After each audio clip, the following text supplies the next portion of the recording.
Thank y'all for being here. This is a Senate ethics meeting. So appreciate everybody being here.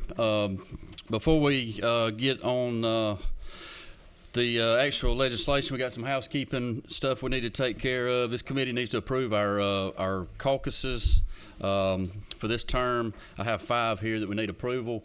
I'm just going to read them all off, and we're going to approve them all as a block, if that's okay with everybody.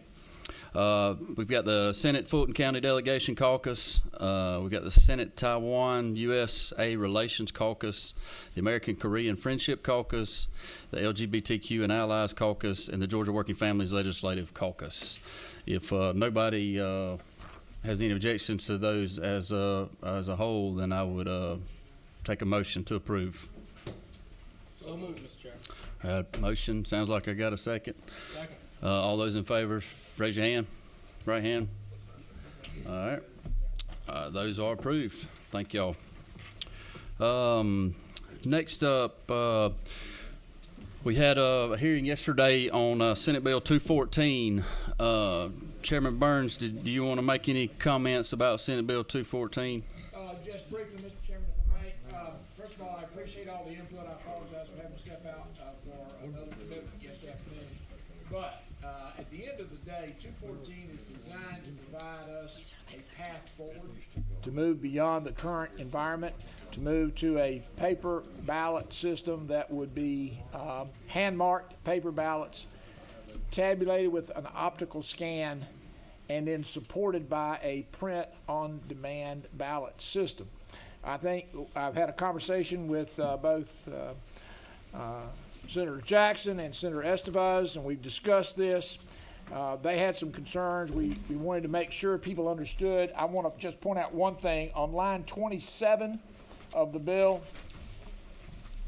it requires that an optical scanning voting system utilizing non-electronic ballot markers, and I tried to point out what a non-electronic ballot marker is in committee yesterday.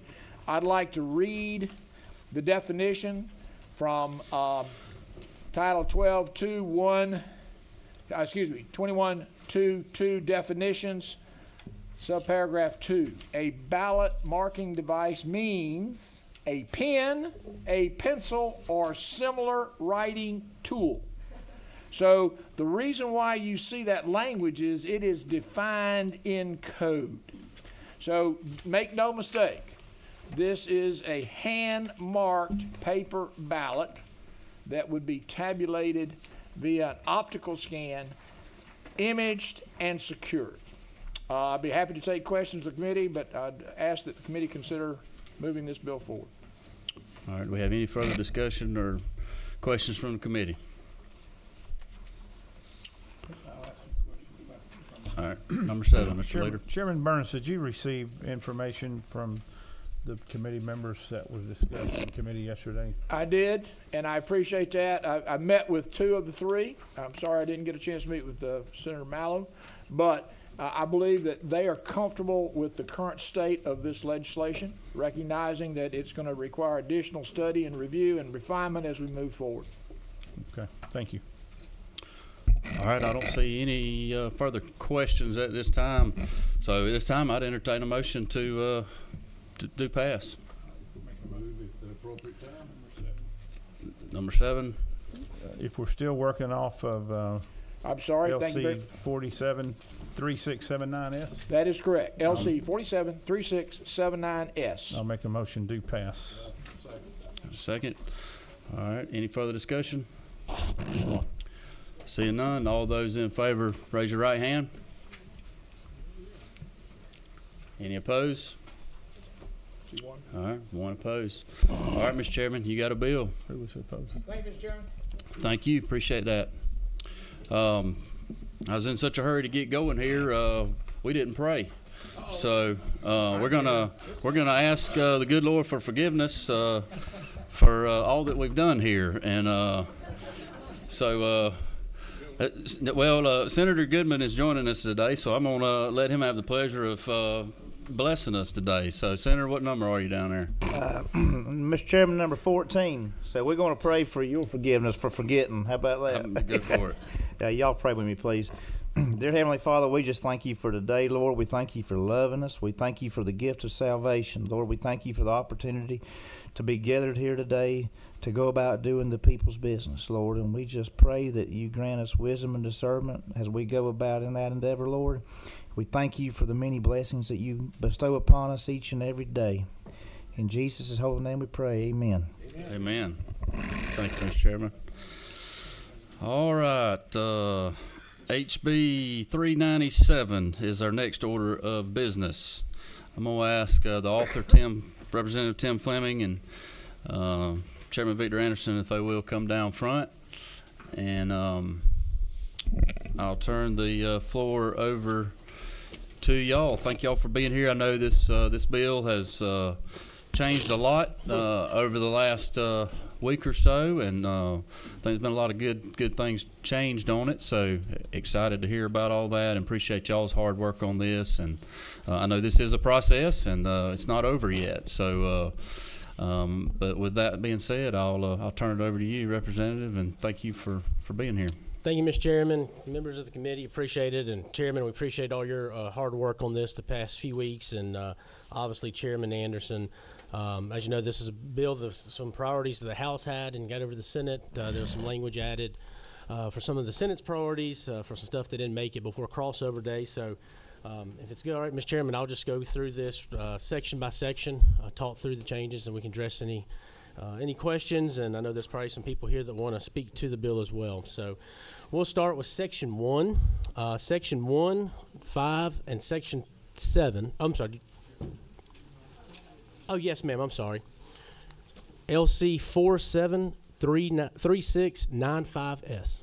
Thank you. Sorry, I forgot to do that. But Sections 1, 5, and Section 7, those all deal with ERIC. What it does, it pulls Georgia out of ERIC. ERIC is the Electronic Registration Information System.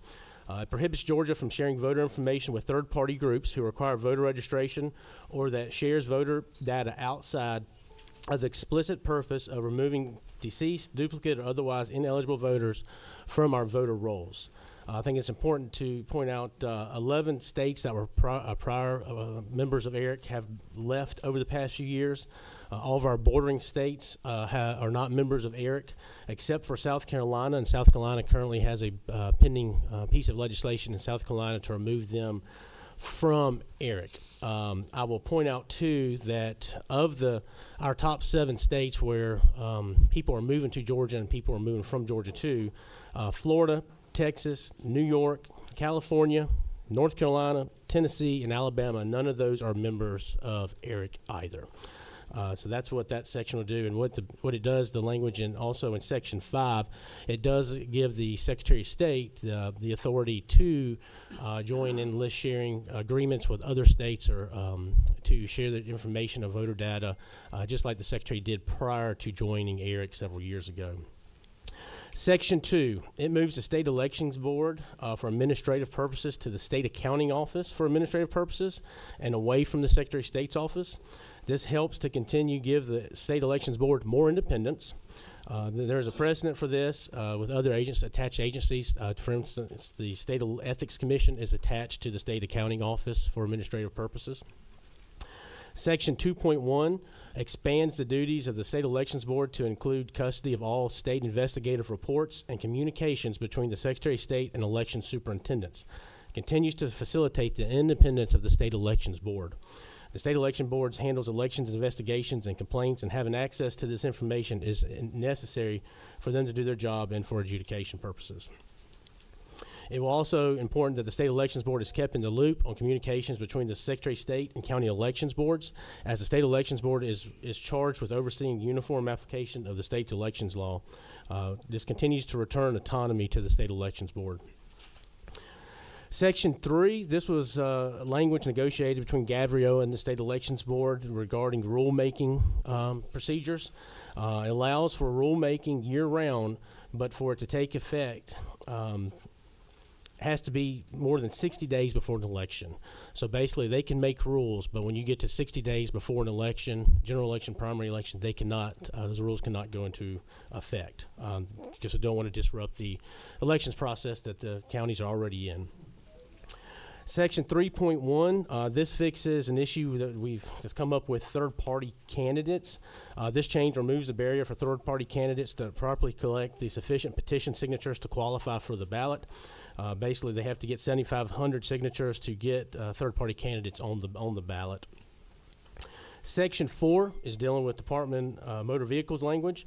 What this says is voter registration will require applicant confirming they are a U.S. citizen. Importantly, it also mandates that a voter that executes a change of address to give their former address, and that such change of address will confirm cancellation of their previous voter registration address when they go to change the registration to their new address.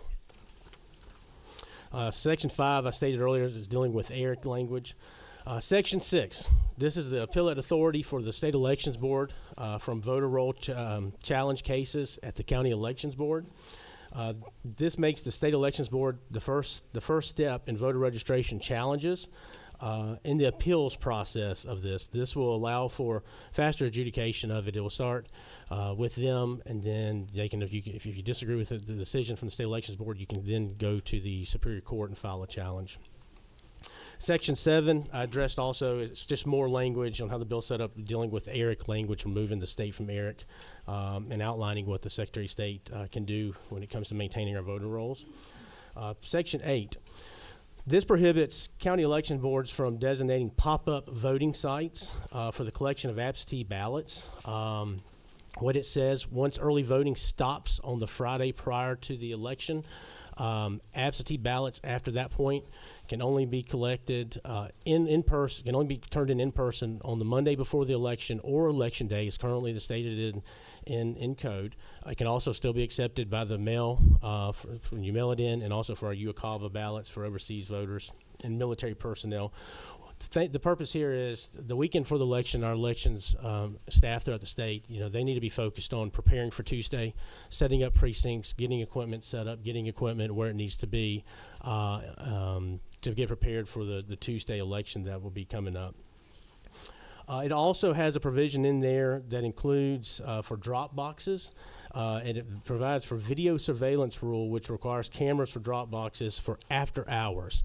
So the drop boxes are currently in a governmental building or facility during the time that building is open for operations. Say if it's 8 and 5, a normal governmental facility, it doesn't have to have video surveillance, but when that building is locked up for the evening and nobody's in that building, there has to be video surveillance on that drop box for the hours that building is locked and nobody's in that building. And the language also lays out that it has to be kept just like when the ballots are transferred to the clerk of Superior Court after the election. It has to be this video footage has to be held for 2 years. Section 9 is a section that is reserved. Section 10 deals with municipal elections and Saturday voting. As you know, for any federal, state, county, or municipal election, it's mandated that they have 2 Saturday votings. What this allows for municipal elections, which a lot of municipalities are a lot smaller, a lot less voters, it allows them to opt out of Saturday voting if they want. They can opt out completely, or they can choose to have one Saturday after the city council has a hearing and the city council votes on it, and it's a public hearing on to remove themselves from Saturday voting. The thinking behind that, a lot of municipalities in rural areas are so small with just a few hundred voters. You hear from some of these municipalities, they might have nobody vote on these Saturdays, or very few. So this is for the municipalities to decide on the Saturday voting. Section 12 is a codification of a poll watcher rule. This was dealing with a bill I had last year with HB 1207, where we outlined what poll watchers processes they could watch and couldn't. And says they can't watch any process when the process is dealing with PII of a voter. But it makes clear the election activities, what election activities can be observed by a designated poll watcher. It clarifies what poll watchers can and cannot observe in this section, just cleaning up a little from our bill last year. Section 13 is a codification of SEB hand count reconciliation rule. This is counting the ballots on the night of the election once the polling places have closed, setting up, if you have a box, your box where you put your ballot, and it counts the ballots that are voted that day. In the process of closing down the precinct, they will open the box and reconcile the number that's on the digital screen of ballots and count the ballots in that box to reconcile that both numbers are the same. What this does, this is HAVA, federal law requires paper audit trail. Paper ballots obviously is the legal and authoritative election document. The ballot counting of the paper ballots is the control for the voting machine. Ballot accounting is necessary for the chain of custody. And I'll point out several counties in our state, almost 30 of our counties in the state already do this, including DeKalb County. Election supervisors have the authority to do this, and many precincts do it as well. It is up to the precinct manager; they can do it as well as part of their closeout process. And it outlines in there, our anticipation is not to slow down getting the results in. It outlines in the section that two people from that precinct will go ahead and take the memory cards to the central location, the elections office in that county, as this process is going on, so we'll not slow that down. And many other states do it: California, Massachusetts, Illinois, Alabama. So this is not something that is not being done already. Section 14 is a codification of daily reporting rule. Basically, it deals with breaking out vote total reports by precinct. Currently, it's by county. It just drills it down to where it can be seen by precinct as well, taking it down to another level. Section 15, this allows for referendum questions on a statewide special election or statewide special primary election. Currently, if there's a special statewide election or statewide primary election, you can't have local ballot questions on, like a SPLOSH or T-SPLOSH referendum. This allows for ballot questions to be put on those ballots in a special statewide election. Section 16, this is removing a special election date on the third Tuesday in September on odd number election years, so like this past September. It allows counties to have a special election the third Tuesday of September. If you count that back from the November election, that's right about 45 to 48 days, and counties are already preparing for the November general election.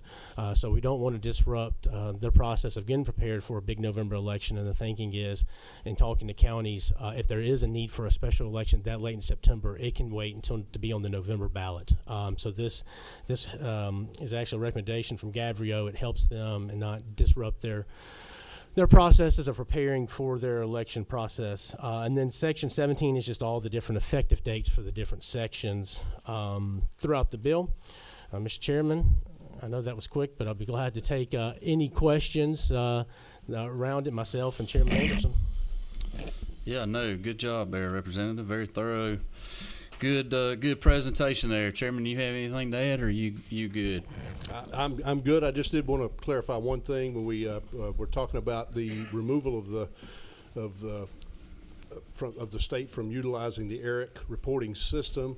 We have allowed for in this bill that the State Elections Board will evaluate the procedures and policies that we're using and that we're proposing to use, provide back to this committee and to our House Governmental Affairs Committee by the end of this year, a report with a recommendation and a reporting of those processes and procedures and what their recommendation would be. Then we as a legislative body can make a decision next year what would need to be done in order to put in place the policies and procedures that would replace that process.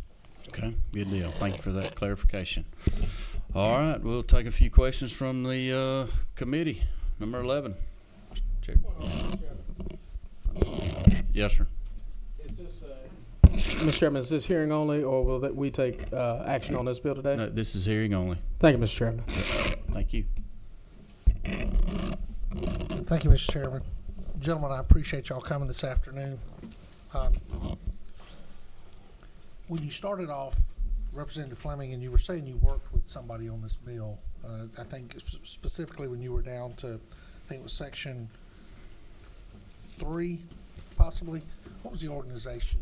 Did you work with the election supervisors or registrars group? So yes, sir. This was actually a discussion we had early on in the session in the House Government Affairs Committee. on this language, possibly put it in the bill. And yes, we worked very closely with Gavrio because when we started this, it was a little different on how it looked at the day amount. And this was a negotiated amount, the 60 days prior to the election, on working with them. And ultimately, that bill did not get out of committee before crossover on our side. Right, but so you did have conversations with the individuals that supervise elections throughout the 159 counties in Georgia. This was not done behind a big black curtain over in the House of Representatives. No, sir. No, sir. I talked to. Trying to keep those subject matter experts out of the conversations. Is that No, not sir. true? No, yes. We talked to several local elections officials. We talked to some of the leadership in Gavrio, talked to some of the representation they have down here at the Capitol that represent them, and Chairman Anderson as well. Good. And what is the current cost of ERIC? Chairman, I want to say it's right at $100,000 Yeah, a year. it's right at $100,000 this year. Right now, the cost has been as low as $39,000, but as states continue to pull out, it is a self-funded program. The cost will continue to increase as individual states pull out of the program. Yeah, Mr. Chair, if you'll bear with me, I know we talked about border states that have decided to leave ERIC. Do we know how many states use ERIC? 24. So a little less than 50%. That's correct. Of our United States. That's correct. And apologize for interrupting, but of those border states, only South Carolina is currently participating that borders Georgia, and there is pending legislation there considering the same thing we're talking about. Thank you, gentlemen. I appreciate you. Thank you. Number 8. Thank you, Mr. Chairman.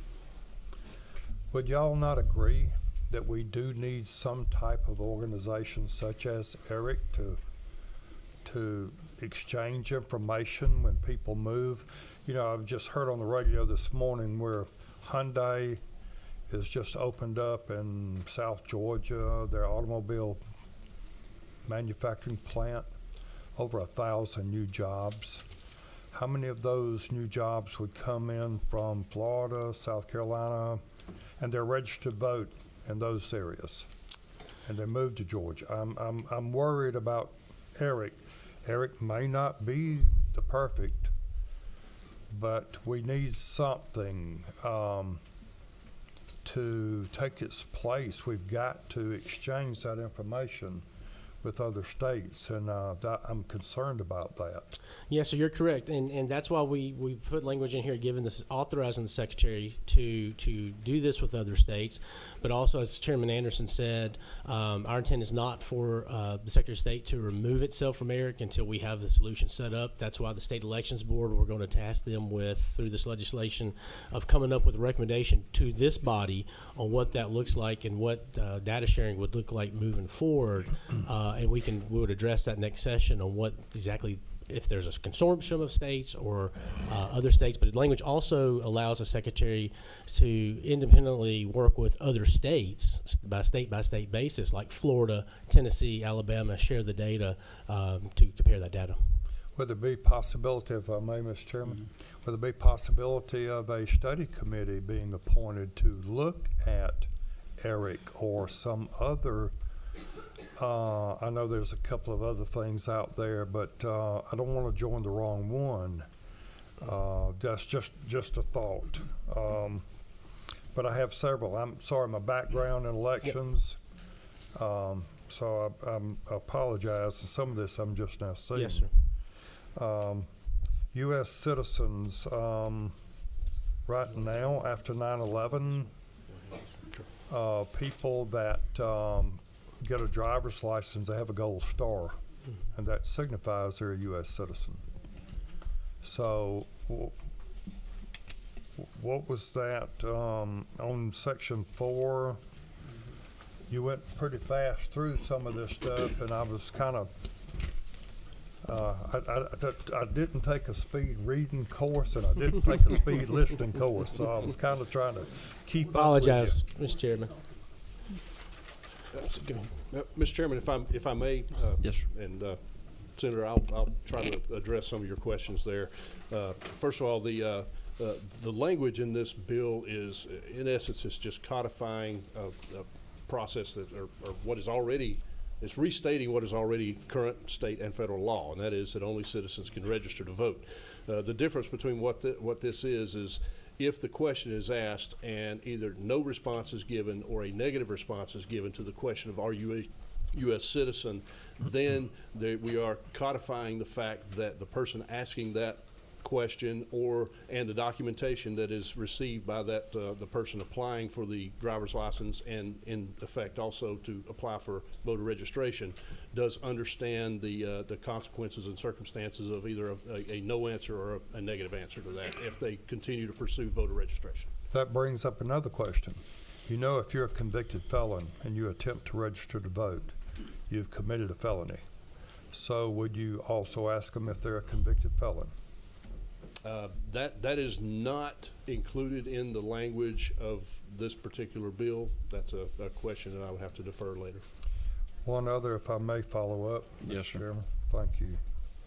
On over to Section 6, State Election Board. If somebody doesn't agree with the finding of a local board of registrars, board of elections, and you appeal it, right now you appeal to Superior Court. You're saying go to the State Election Board. They don't meet they shall hold a hearing upon 60 days of receipt of such a petition. But then they've got 30 days to give an opinion. So if there's election going on or runoff going on, am I disqualified from voting? No, sir. It says in there the language that until it gets through the appeals process, you know, when you start at your local registrar, that the decision of the registrar stands until it gets through the appeals process. And I So can get that. Let's see, Section 4. So the decision of the registrar's board might be that I'm voting out of precinct or I'm an ineligible voter. And so it goes on, and I know that I'm an eligible voter, but I've got to go through the state election board, and until they give an opinion, which could be 90 days, the registrar's board or election board has ruled that I'm ineligible.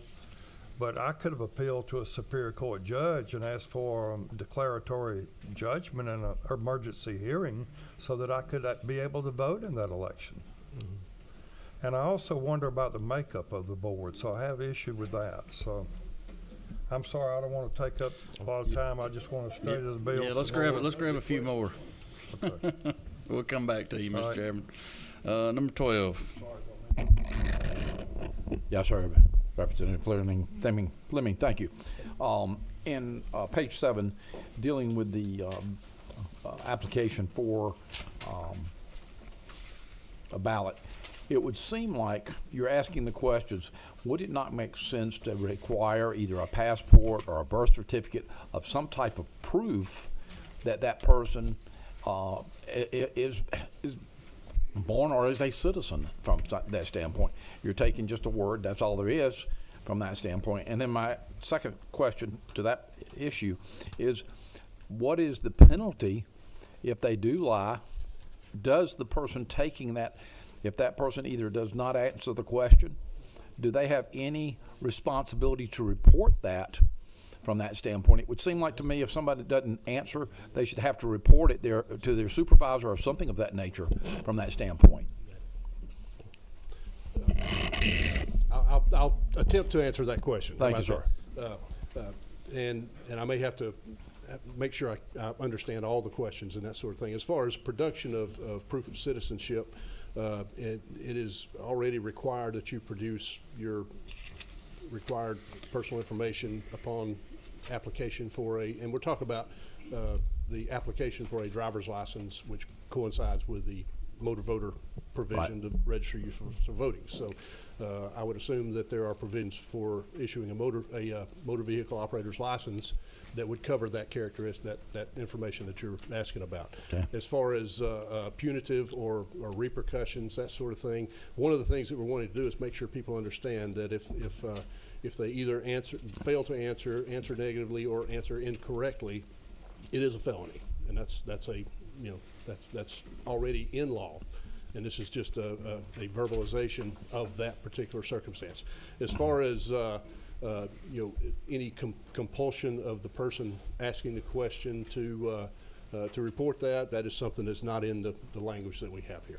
I just think that there would be some, if I don't answer the question, or I answer the question in a negative sense, the person taking it should say, this isn't going any further, or it goes to a supervisor or to somebody to rule on would make sense to me. Just And I do understand that, and I would have to, we'd be glad to address that offline to determine, because we currently have a law in place that provides for voter registration in this particular scenario. All we're doing is requiring or requesting a verbalization of right. the requirements for that. So I'm sure that DDS and that sort of thing have a provision for that in code now, but I can't confirm that. I just think as a person taking the app, that person needs some action to take. If that person just says, I'm not going to answer it, whatever. Yes, So that would be- absolutely. Second question real quickly, just curious, I know you've got the video surveillance issue.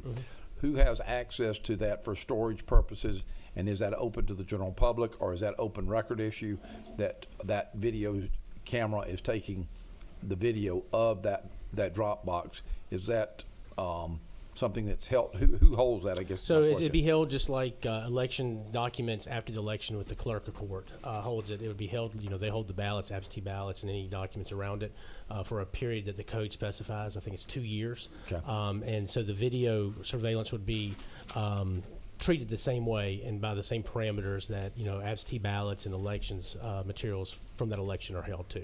Okay. Yes, sir. Thank you, sir. Appreciate it. Thank you. All right, let's jump over to the other side a little bit. Number 6. Thank you, Mr. Chairman. I'd like to pick up on the video surveillance piece of this, starting on page 14.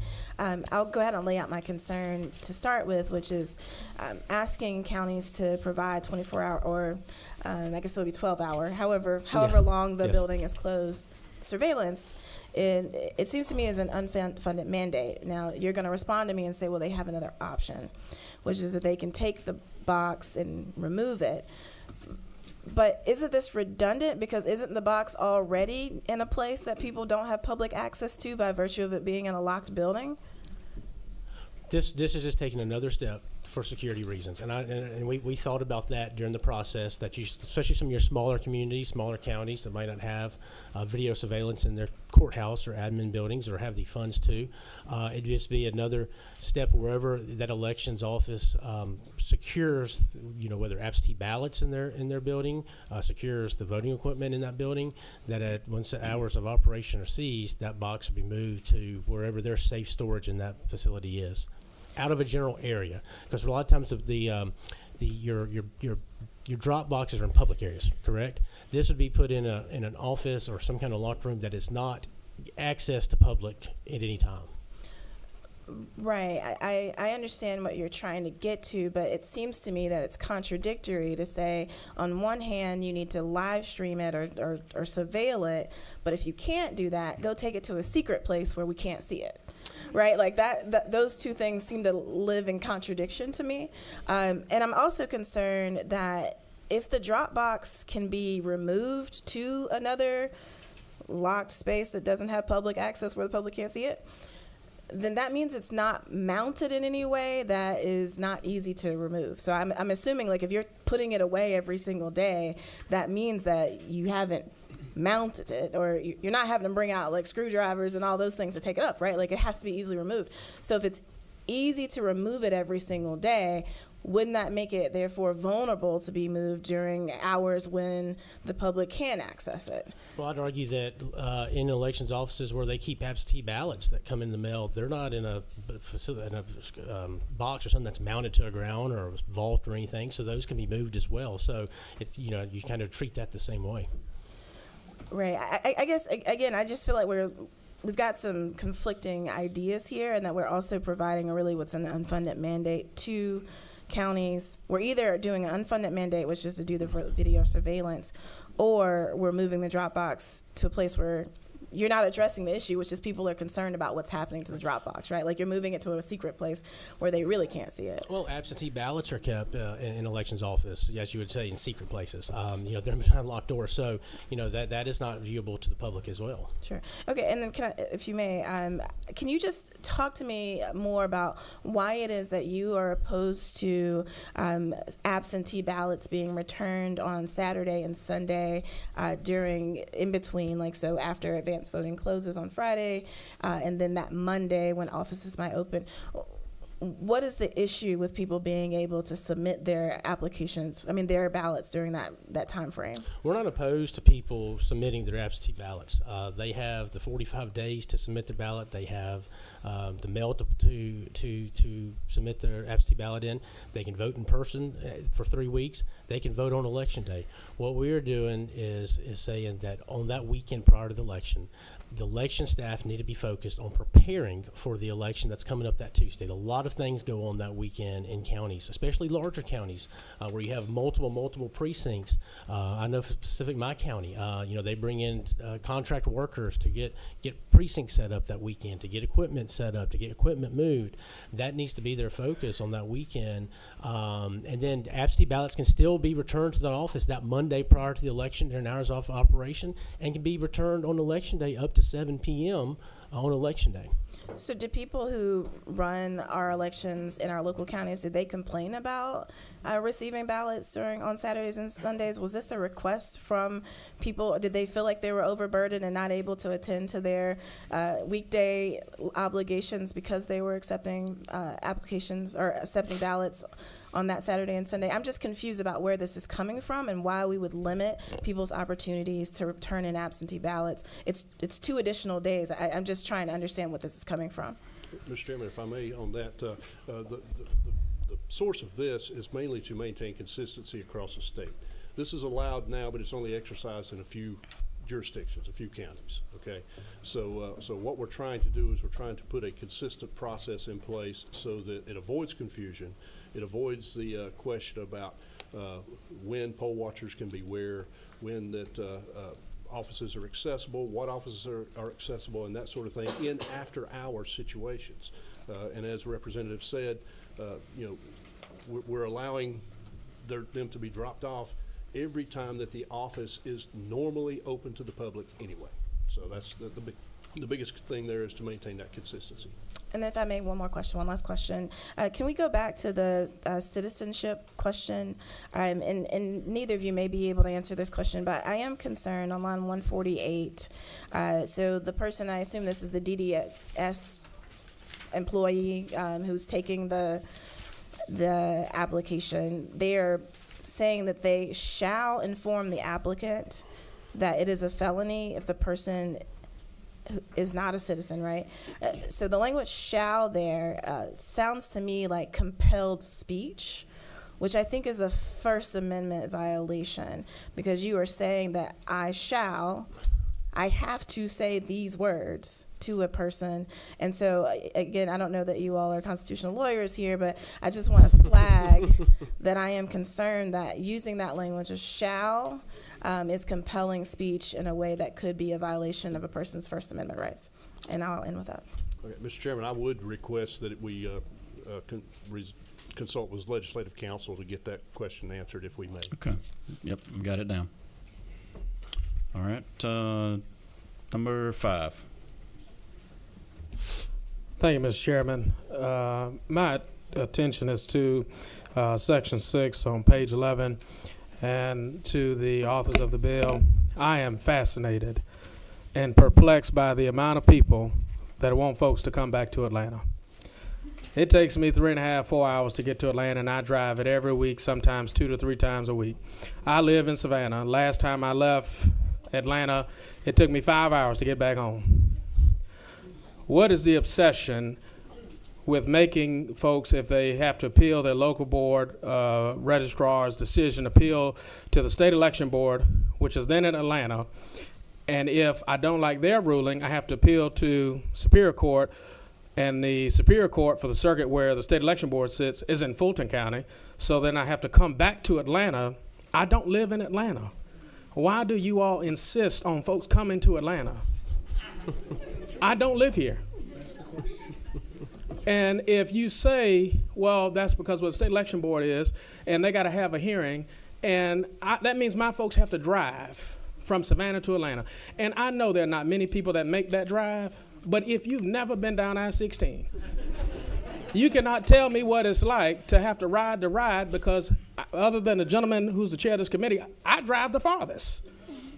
And I cannot understand for the life of me why we want to make folks keep coming back to Atlanta. My folks cannot come to Atlanta. You can't even get on a Greyhound and get here in the amount of time. So can you please explain that to me? At this moment, I don't know that I have a good explanation that would satisfy that question. But, and I don't live in Atlanta either, so I can feel for that concern. What I would like for us to do is to have an opportunity to get with you offline and after we do some additional research on our side. So. And my second follow-up question is based on the same thing. It says that basically a copy of the petition shall be served upon the parties and the registrars. I don't know in line 261 how you're going to perfect service, but that's one of the issues I have, because if it's mail coming from Atlanta, I don't get mail from Atlanta as quick as you think I do, because the mail doesn't come straight to Savannah. It goes to Florida and then comes back to Savannah, because we don't have a processing facility for mail anymore in Savannah. They closed it. So where our mail used to take 3 days, it takes 10 days. So let me know how we even going to perfect service for us to get a copy of such a notice, because if you just going to send it to me USPS, it take 10 days before I got it. And if that is accounted for in the time of my response, again, and I got to come to Atlanta in this bill, I just want to know the obsession with Atlanta. It gives me gray hair, and I'm very passionate about that, because folks don't understand what it's like to be the furthest away, because the North Georgia folks and the metro area folks and folks even in the middle get here quicker than we do. And that's just, for me, a problem. And I get up, when we have session on Monday, I get up at 3 a.m. to be here by 9, because I don't know what may happen when I hit traffic coming to Atlanta. And God forbid something happen on 16 and I have to go to the gentleman from Sylvania's route. That adds an extra hour. So I'm just raising this issue because we seem to always bring everything back to Atlanta. It was where I could appeal with my own local Superior Court judge in my local county, and that's fine. And then the decisions can stay local. I can, my folks get down to the courthouse, no problem, it's no excuse. But if you're going to make it a opportunity to have to come to Atlanta, who's footing the bill? Because we want to know so that if folks do have a challenge, who's going to pay them for that? Because that ain't no easy ride, no skip, hop, and a jump. It's round trip, 560 miles. Yeah. Thank you, understand. All right, number 13. Thank you, Mr. Chairman. I appreciate the gentleman from I-16's passion. I use I-20. It's an alternative you might consider. Let me thank the authors for their work, for their challenge. I recognize the challenge you've had. I recognize the multi-section necessity to work through this. I want to make a simple comment and say I'm glad I'm on this side of the table and not on that side of the table. A couple of quick questions in section 4, lines 151 through 155. I really appreciate that. I think it really facilitates cleaning up our voter rolls. That's where I go in and I change my address. I have to provide my previous address. Is that not true? Correct. All right, and my question there is the word cancel. My question is whether or not that is in compliance with the Voting Rights Act. Yes, sir. It is. Understanding it is. Actually, let me field that question if I may. Sure. It actually is the wording needs to be tweaked there. That's one of the revisions that we're working on, and one of the reasons we requested of the chairman that this be a hearing only so that we can address some of these issues. The Federal Voting Rights Act, this language is similar but slightly different. So Thank that is you. a revision we're planning to make. Yeah, Yes. I appreciate your diligence on that. I think we've got to make sure we're in compliance with that. Looking over on section 8, lines 370 through 373, it allows for certain ballot questions. Is that not true? Yes, sir. Is there a limit to the ballot questions? How many can be on the ballot? Sorry, I'm gonna get there. No, sir, not in this language. I think that I'm not opposed to them. I think those are very positive. I think they provide us some additional information. I would suggest that at some times they can get very lengthy, and that becomes to be a strong deterrent to an elector completing those questions. So I'm not suggesting a number. I'm not suggesting we limit them anyway. I'm just making the observation that sometimes we can have a lot of ballot questions. And I think sometimes people think that those ballot questions are somehow a referendum on that issue. Yes, sir. And I think we need to work toward clarification. This, And we'll look into clarification of that, because the intent of this are for only referendum questions, not Correct. the public opinion ballot. Not the public questions that opinion. we This is see strictly referendum on, questions. partisan primary ballots and some nonpartisan. it'd be from a governing authority putting the question on the ballot. Thank you for that Yes, sir. clarification. Finally,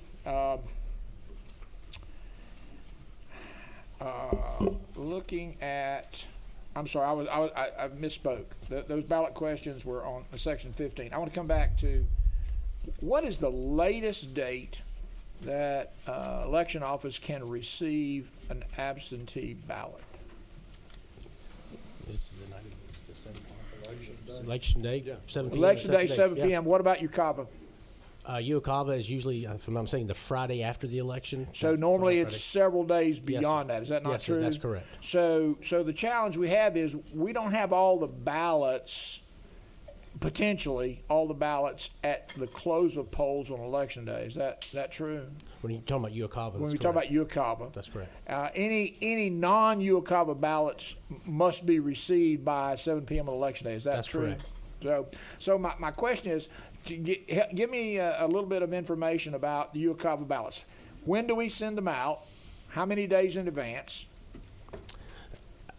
Don't correct me. It is. I want to say it's 60 to 70 days prior to an election. It's more than 45 days. It's Yes, more sir. than 45 That's correct. days. They have a longer period. They have a because much of it. longer Yes, period. sir. Is that not true? That's correct. And then certainly for that's to allow for, let me clarify again, can they receive the ballot physically, or can they receive the ballot electronically? They can receive UOCAVA electronically, I believe. So they can receive the ballot electronically. That's Now they right. must physically print it and then return it to Correct. their election office. Is that not Correct. true? Yes, sir.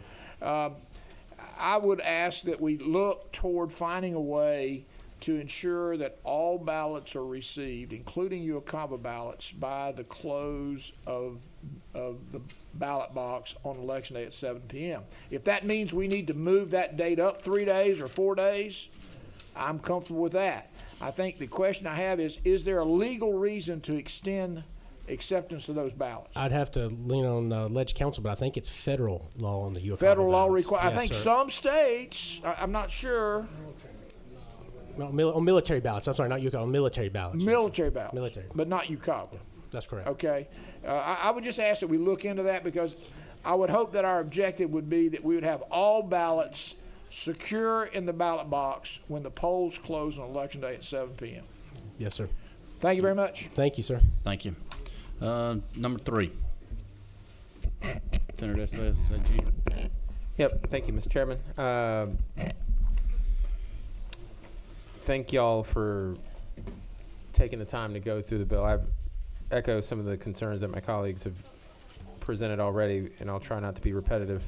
I want to start with what I see as potentially the unnecessary expansion of government and government employees. See, I don't like when we do that. And with Section 1, how do y'all foresee the state accounting office being able to take over the administrative processes and the administration of the state election board? How many employees would that require? And then as you're answering that, keep in mind that with Section 6 and 7 moving appeals to the state election board, unlike a court, the SEB doesn't have the staff that would be necessary to process all of those appeals. There's already a backlog of several hundred cases in front of the SEB. I'd imagine that with all these appeals, that backlog would increase, so you'd need a much bigger staff. How how is that not a duplication of services when we already have a Secretary of State's office that administers elections, have experts in elections? You would have to hire additional experts. Can you walk me through that? First, and I'll attempt to answer the questions you have. First of all, regarding the administrative tie that currently exists between the State Elections Board and the Secretary of State's office, the State Elections Board is a line item budget item on our current state budget. So there are dollars associated with the State Elections Board that currently go to the Secretary of State's office. Those dollars are utilized to not only pay salaries for those that are employed by the Elections Board, but also to help cover the expenses for accounts receivable, accounts payable, human resources, currently IT, although there's a move right now to outsource the IT for them too. We have requested additional dollars through the budgeting process this year to assist the State Elections Board. They are currently without an executive director. They're in the process of trying to rehire a new executive director. They do have current approval for an executive director, 2 investigators, and some office staff. This may need to be increased next year if things go through the way that it's outlined here. But currently they're in the process of trying to restaff. So what we're trying to do first and foremost is to give them the autonomy to be able to do those things and make those decisions and determine how to move forward with their staffing levels. And then once we get that in place, we'll know better how to handle it. How do they not have autonomy now versus what they would have with the state accounting office? There are some concerns with the communication between the 2 offices, between the 2 departments, the Secretary and the State Elections Board. The State Elections Board was not created to be a part of the Secretary of State's office. It was created to be a separate entity. And so what we're trying to do is to get them back to a point similar to what was done with the State Ethics Commission, to get them a point to where they can fulfill the function that they were created for, as far as overseeing and promulgating the rules that are then followed in the elections process.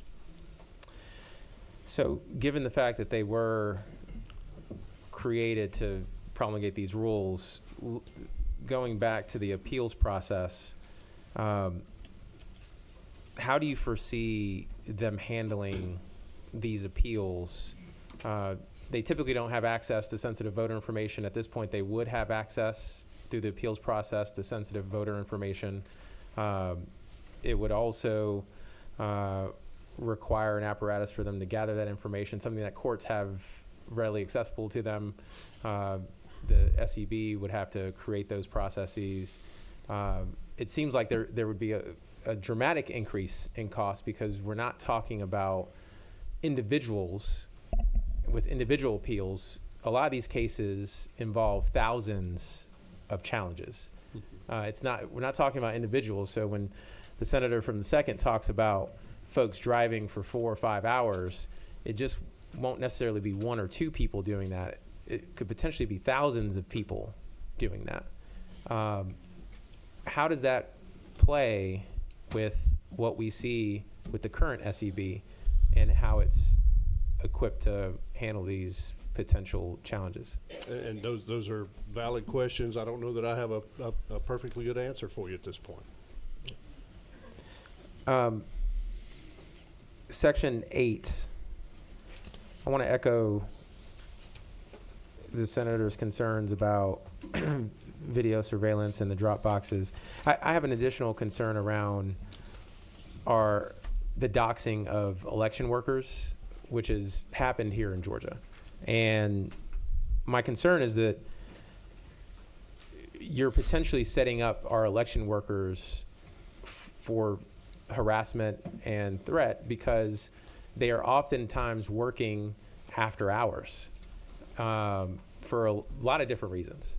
And if you set up a live stream and people are going to be watching election workers walk by and doing their work, you're going to have all kinds of folks with conspiracy theories coming and saying, why is that person doing there? Why is that person doing that? Even if it has nothing to do with the actual box. And that, to me, is a safety concern in a state where we have had legitimate threats to our election workers. The last question that I just want to make sure we clarify is section 13 around the hand counting of ballots. There seems to be some confusion, and I want to make sure that y'all clarify this for me. Because some folks, when they hear hand counting of ballots, and I heard some comments in our meeting yesterday about wanting paper ballots hand counted. What I understand certain folks wanting is a literally counting those ballots and tabulating results by hand. Mm-hmm. What I see section 13 saying is that this is more of an accounting of ballots, matching up the number of ballots that the system reports with the number of ballots physically present. And I want to make sure that y'all confirm exactly what election workers would be doing here. And then also talk to me why we need 3 individuals counting thousands of ballots in some of these precincts versus what other states do, 1 or 2 people.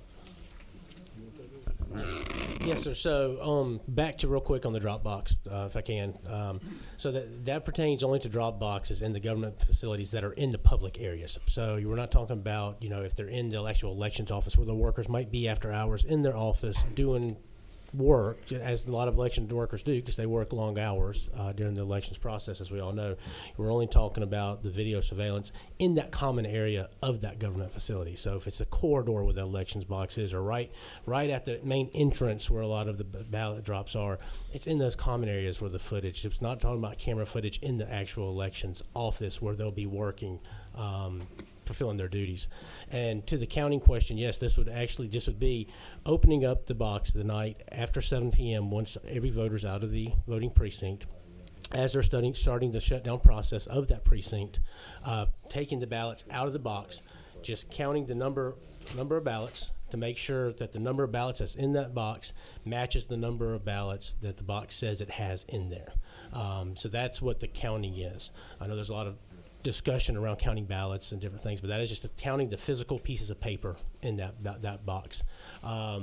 And the 3 was you have a team of 3, just so you have three sets of eyes on it, right, watching the process.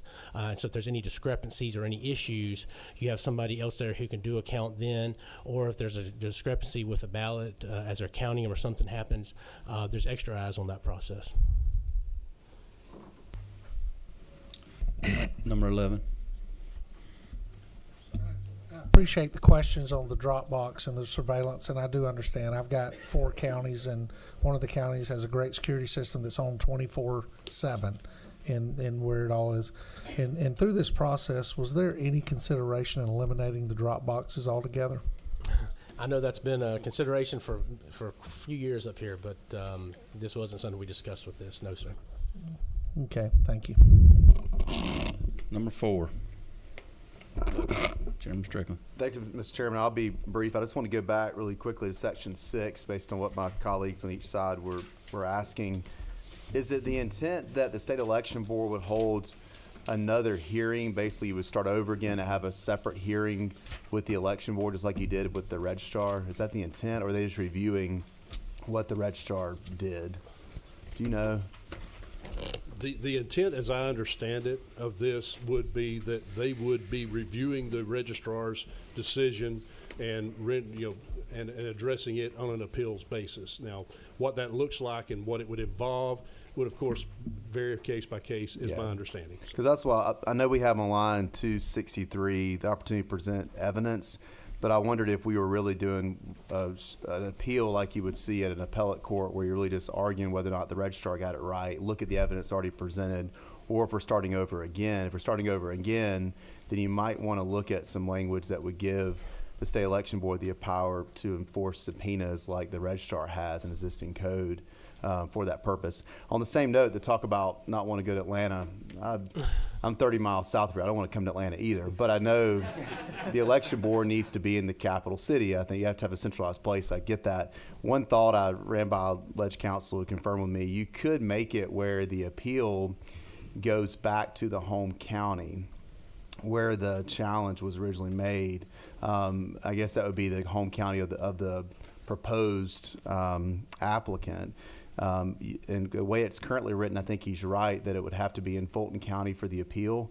But it was confirmed you could have that appeal to Superior Court go back to where it would currently go, which is the home county of the registrar, if that's what we want to do. Because I can tell you, most people don't want to be in Fulton County Superior Court waiting on an appeal. So that's one idea to fix that, if y'all are amenable to that. That makes but sense. thank you for your work on this. Thank you. Thank you.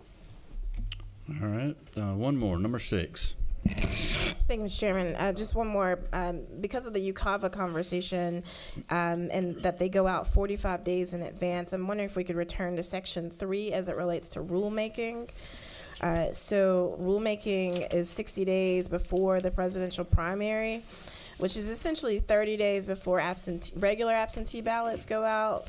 But since UCAVA votes and bills, election ballots go out so much earlier, you're really talking about 15 days. If we stay at the 60, it's only 15 days before a UCAVA ballot needs to be sent out. And so I'm wondering if you all would be open to backing that time up for rulemaking to say 90 days, or technically be 105 days if we wanted to be precise with the time frame that you were talking about. But given that those UCAVA ballots are going out, I mean, it seems to me it would not make sense to change the rules 15 days before UCAVA ballots are sent out. I think that's an unnecessary burden on our counties to make some adjustments if those are required based on those rules. So I would encourage you to consider moving that rulemaking time back to at least 90 days. We would definitely be agreeable to the will of the committee. Thank you. All right, thank you. All right, that seems to be all the questions from the committee. Thank y'all for being here. Thank you for working on this bill, and I know there's been a lot of effort put into it, and I know you've got a list of things there to work on, and that's why we had a hearing only today. So we'll look forward to hearing back from y'all very, very soon. So thank y'all for being here. Thank you, Mr. Chairman. Thank you, committee. Thank you. Thank you. So next up, we've got a long list of folks to sign up here, and there's actually about almost 30 people against, and maybe 8 or 10 for. We've got, it's 6 o'clock. I'm gonna let the Secretary of State come up first. If they'll go ahead and start walking up here, let's hear from them first, and then we're gonna split that time up. And if there's any extra time over the next hour, then we'll figure it out when we get to that point. But I think we need to hear from the Secretary first, and we won't let that go against anybody else's time. So thank y'all for being here, Blake and Charlene. So the mic is yours. Thank you very much, Mr. Chairman. Thank you to the members of the committee. I am Charlene McGowan. I am the General Counsel to the Secretary of State. With me is our Elections Director, Blake Evans, and he is available to answer any questions that you might have, as well as I am as well. We want to thank the committee and the General Assembly as a whole for being active partners with the Secretary of State's office in election integrity and working with us on the continual improvement of our election systems here in Georgia. And as a result of the hard work that we have already been doing over the past several years, passing bills such as SB 202 and SB 189 last year, we just had the most successful election in Georgia's history in 2024. That election saw almost 5.3 million Georgians cast a ballot with an average wait time of under 2 minutes on Election Day. And due to improvements that we made in our election night reporting that you passed in SB 189 last year, everyone knew the results of the presidential election when they went to bed on election night. And after the election, thanks to a pilot program that was authorized by the General Assembly, we completed a first-of-its-kind ballot image audit that confirmed that the human-readable text that we have on our paper ballots matched the reported results with 100% accuracy. In addition to the successful election that we just ran, Georgia also has the cleanest voter rolls in the country, thanks to the Secretary's rigorous list maintenance, which utilizes every tool available in our toolbox. These tools include rigorous citizenship verification, citizenship audits, data sharing with DDS, and voter matching based on data that we receive from other states, including through our participation in ERIC, as well as bilateral agreements that we have with some of our neighboring states. And as you may have seen reported in the media this week, this year we will be conducting list maintenance, and we'll be removing an estimated 455,000 ineligible voters. The AJC reported this as a historic number. And this is based in large part to Georgia's participation in ERIC and the data that we get from our participation in that multi-state organization. So we firmly believe in using every tool available to us in conducting list maintenance and in making sure that our elections are as well run as possible. And because of this hard work, you see that in the public confidence that voters have in our elections here in Georgia. After the 2024 election, UGA conducted a poll, and they found that 91.5% of Georgia voters were confident that their vote was counted accurately. And because of the high degree of confidence that Georgia voters already have in our current system, we would just caution against any tinkering with an already successful system this late in the legislative process, because sometimes last-minute changes and policies can lead to unintended consequences that could erode voter confidence. And I do appreciate the thoughtful questions that the committee has raised to this proposed legislation here today, and we want to be a helpful partner to you in answering your questions and concerns. We do want to point out a few issues today with the bill as drafted. We have seen a number of versions today, so I want to make sure that we're keeping up with the most current one. I will point out in Section 5, we have some concerns that the passage of this measure could severely undermine the Secretary's ability to maintain voter list integrity. Page 7. This is on list maintenance and the activities that the Secretary can conduct when it comes to sharing voter data information. We are concerned that the way this bill is written, it could undermine the Secretary's ability to conduct meaningful data matching with other states, whether it be through a state-to-state agreement or a multi-state compact. This bill does severely restrict the Secretary's ability to share information such as driver's license numbers, social security numbers with other states. But the problem with that is that states rely on that type of information in order to conduct accurate matching. The benefit of a multi-state organization such as ERIC is that we can share that type of data very securely, and ERIC does the voter matching for us in a secure and efficient and cost-effective way. And just to correct the record on ERIC, there was some issues raised about costs. While there is a cost associated to our membership with ERIC, we believe that having to enter into bilateral arrangements with 50 or 49 other states would be far more expensive than our current membership in ERIC. It would require more staff, technology. For example, the state of Texas left ERIC, or they're not a member of ERIC, and as a result, they had to acquire their staff that they use to perform voter list maintenance had to be enlarged from 5 full-time staff to 28 full-time staff. So we would expect that the Secretary of State's office would have to hire much more staff in order to be able to do the kind of effective voter list maintenance that we do through our participation in ERIC. In addition, we have some concerns. We want to make sure that the bill does not slow down the results that we get on election night. We had a very smooth election night in 2024. Georgia was the first swing state that we're aware of to report the results of the presidential election. So the changes proposed in Section 13 involving a hand count, our concern there is that this would add unnecessary and time-consuming work to our election night processes. It could slow down the reporting of results. There's also some security concerns with having loose ballots out in precincts and polling locations.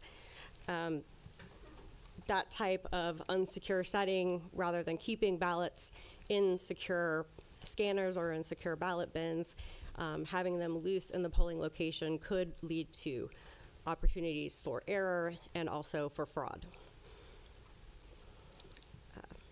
Another issue to note We did see a version of the bill that would have eliminated all but one advanced voting location in every county. I don't think that it's in the most current version, but we just wanted to raise that concern. Obviously, advanced voting is very popular here in Georgia. We saw 71% of Georgia voters take advantage of advanced voting in 2024 and make sure that issue is not touched in any resulting bill. Finally, I wanted to address Section 2.1. The issue of giving the state election board custody of investigative reports and communications between the Secretary of State and election superintendents. This is going to be logistically impossible. The Secretary of State's office is an independent constitutional office. We have our own email servers, our own network. So giving operational control of that to a board who the members aren't even state employees would just be, would severely compromise our security and our ability to function independently.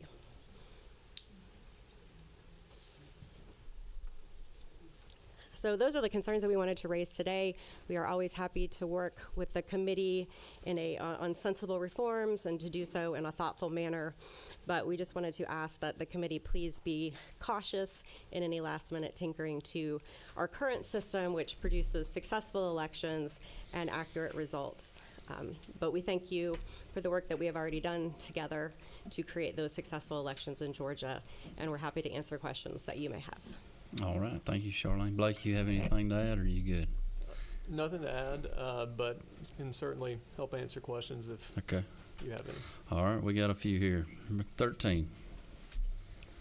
Thank you, Mr. Chairman. Thank you to both Mr. McGowan and Mr. Evans. I appreciate the partnership we've had over the years, and I appreciate the good work that you do. Let's look at section, I think it's 5.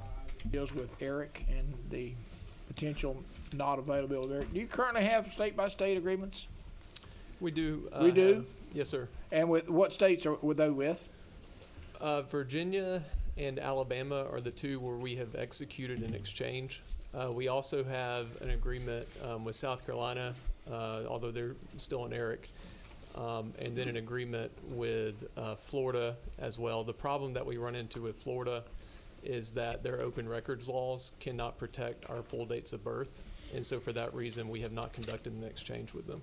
So right now, you cannot get dates of birth from Florida, is that correct? We cannot send our We dates can't of birth send, because if we do, then Florida cannot protect them. all right, and then do you have any multilateral agreements in place? So we have those. Those are bilateral agreements between Georgia and another state. Are there any multilateral agreements in place? The only other one would be Eric. Would Yes, be sir. Eric. Okay. Within the industry, are you aware of any efforts to build alternatives to Eric? So there have been 9 states total that have left Eric. Right. There was an attempt that was made after that to start to try to get other states together to build an alternative. Ultimately, that dissolved because of issues with legal challenges, open records laws, and some. That was where it dissolved. Okay. So at this time, there's no multi-state compact other than Eric. Correct. Is that true? Okay. Yes, that's correct. As we move forward,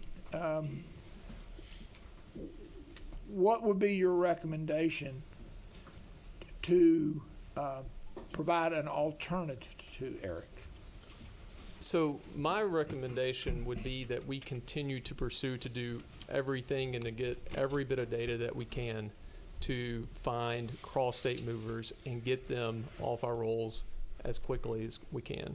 That would include being in Eric and also pursuing other alternatives at the same time.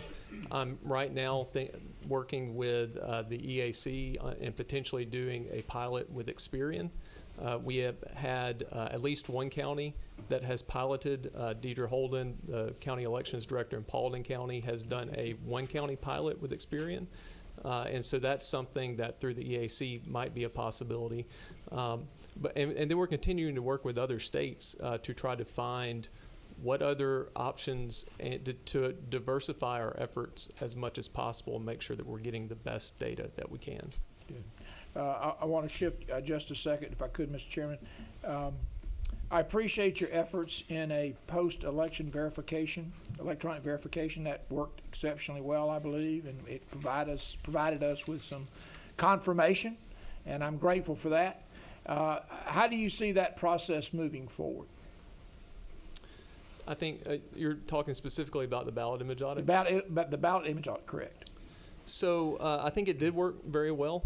We have a full report that's up on our website. Correct. And I would like to continue to do that, assuming that we have the funding to be able to do it, because I do think especially when you look at it in the context of all the auditing that we do a risk limiting audit, which is a by hand audit, and then when you couple that with a ballot image audit, it's really gives us one of the most robust, if not the most robust, auditing procedures post-election of any state in the country. And so I want to continue to do that ballot image audit, because I do think what comes out of that is something that's very useful, and it's a good product for county election directors to have when they're talking to concerned members of the public.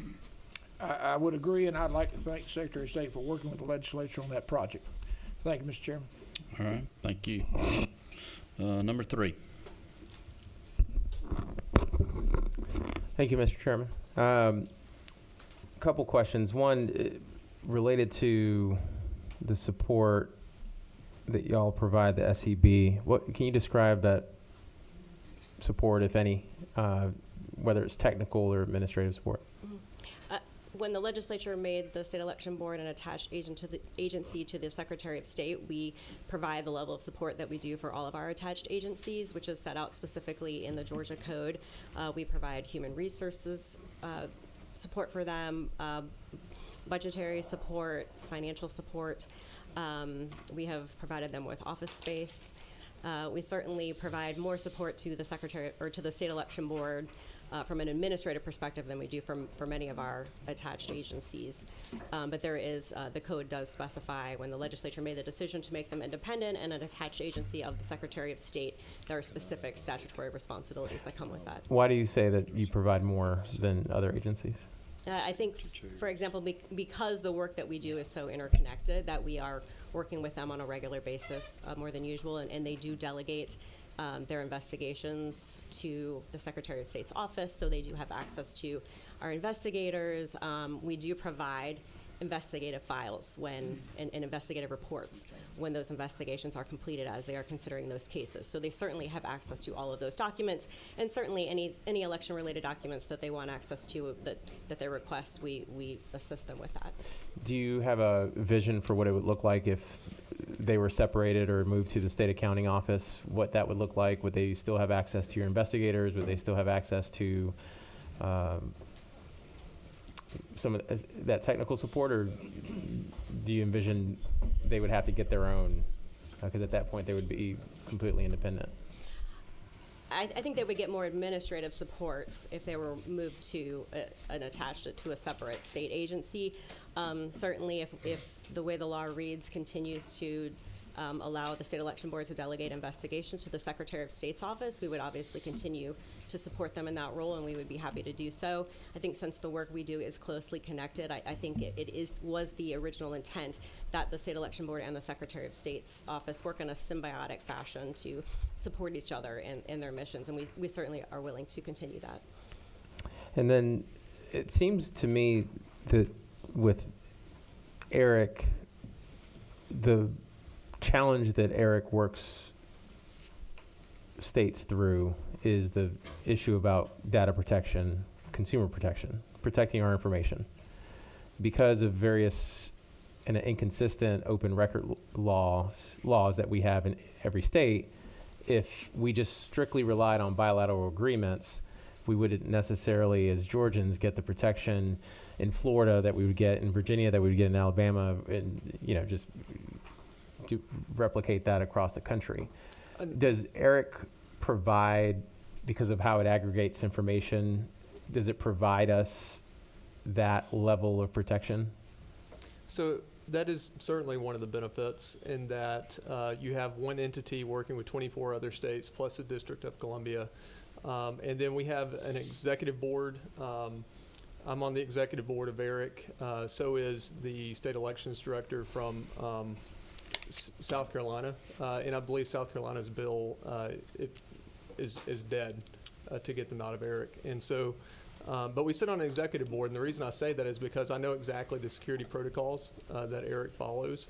And the benefit there is that there's one entity that we're governing where we know we can safely exchange data with 24 other states plus the District of Columbia and get data back from that.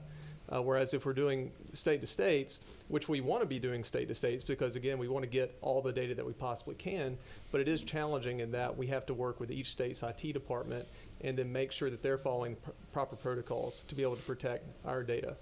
And then to get back to Ms. McGowan's point about social security numbers, it's very important that if we do state to states that we're able to exchange those to make sure that we're getting tight matches. Because there are some states that if we were not able to provide that information would not want to do a state-to-state with us because they would not trust that they weren't getting loose matches, especially, you know, if there's a Matthew Johnson or something like that. There could easily be, you know, many of those in a state, and you need that extra layer of a data point to be able to ensure that you're getting a tight match on the person. And the other thing is, you know, we are getting through ERIC in December, we did a mailer to some cross-state movers, and it was 15,000 people. And so even with there being 24 states plus the District of Columbia, we're still getting we're still getting a lot of data from them. That was 15,000 people over about a 4 to 5 month period. And so you know, that 15,000 is more than the margin of the presidential contest in 2020. And so we want to make sure that we're capturing that and that we're also getting the data from the state to states. Is there an example, because the data integrity and name matching is incredibly important, and understand that there are companies like Experian and Equifax that do that kind of work, and it's very complicated work. In addition to the data protection part, have you seen other examples aside from ERIC and probably the federal government where there's an exchange of sensitive information amongst the states, and where there are either multiple options or states are just doing it bilaterally across the country? Because it seems like before we remove ourselves from an organization, there's a lot of work that needs to be done to set up a reliable alternative, because that what you're talking about, some companies have spent billions of dollars to develop systems to be able to do.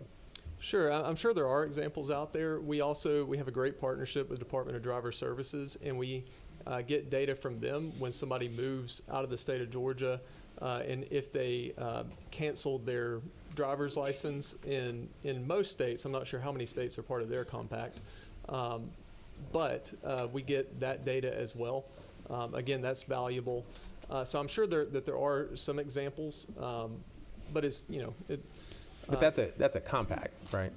Like ERIC is. I would have to get the specifics on that, but I do know they have an agreement or a compact with other states to be able to get that information. All right. Number 7. Is that you, Mr. Lugar? Yes, thank you. So earlier this week, I saw several articles about 500,000 names that were purged, and you mentioned it a few minutes ago. Is that a normal number of voters that would be purged every year? Or can you talk to us about why that was such a large number and how often that should be done? Yes, sir. So that is prescribed in law. It's a mailer that we do to cancel records that are outdated. That is the largest number that we had since 2017. The reason that one was so large is because the year that we started using ERIC for list maintenance was 2021. And in that year, we did our largest mailing to cross-state movers. And those records at the time were all active voters on the rolls. And the voters who did not respond to that mailer got moved to inactive status. And then federal law says that we should cancel those voters if they're in inactive status for 2 federal general elections. And so 2022 and then 2024 and then they'll get canceled this year if they don't respond to the notice. So when do you do another purge? You do that yearly now? Every odd year is what's prescribed in law. Okay. Thank you. All right, thank you. Number 13. Thank you, Mr. Chairman. Just a follow-up. We were talking about the post-election image verification. Is that correct? And I think we share your desire to continue this opportunity. Could you give me an accounting of what it cost us to perform that audit in the last cycle? There are some initial costs on the first one for the setup for the setup of the audit, and it was right around $1.8 million. That was the initial. That was all-in costs, so support, everything after the election, 1.8 for that first audit. And if we were to continue that process, what would be your rough ballpark? I want to say it was 300,000 or 300,000, 400,000 per election, but I can get you the exact number. Very good. If you would, I'd appreciate that. Thank you. Yes, sir. Thank you. Thank you. Number 6. Thank you, Mr. Chairman. I'd like to visit Eric once more again. Can you tell me, does Eric require that you contact people who are not currently registered to vote with the intent of registering them to vote? Does Eric, as a part of your membership, require that type of participation from the Secretary of State's office? So we have an exemption from that process. Right, so we're not currently reaching out and saying, hey, you're not registered to vote. You do not participate in that portion of ERIC. Correct. So it doesn't actually require you to do it because you're not doing it. Correct. Correct. Okay. And then does ERIC share voter data for other purposes that don't include cleaning the voter rolls? The other purpose is there is a cross-state comparison following general elections to detect any illegal voting in multiple states. But illegal voting would be somebody who was ineligible to vote, right? So it would be a case where somebody was registered in multiple states and voted in both states. So that sharing would still be within the kind of maintaining voter integrity and maintaining the security of our elections in terms of making sure that there wasn't illegal voting, right? So it still falls in that category. Eric's not using the data to, I don't know, for other things that aren't related to voting, correct? Correct. Okay. And then, so help me, this is maybe for the authors of the bill, I would encourage you, as you all think about this, given that Eric already meets the provisions that are listed here, because there are two provisions, A and B. One is that you can't be required to reach out for registrations. We're not doing that. Eric's not requiring that. And that Eric is not sharing voter data. It meets the requirements here. I'd encourage the authors to, when they come back to talk to us about this again in the future, to explain to us why Eric cannot be, why we can't stay in Eric, given that it complies with the things that you all have outlined as things that we don't want a multi-state compact to be involved in. So, because I think you guys have satisfactorily demonstrated that lines 221 through 224, that Eric meets those parameters already. Number 12.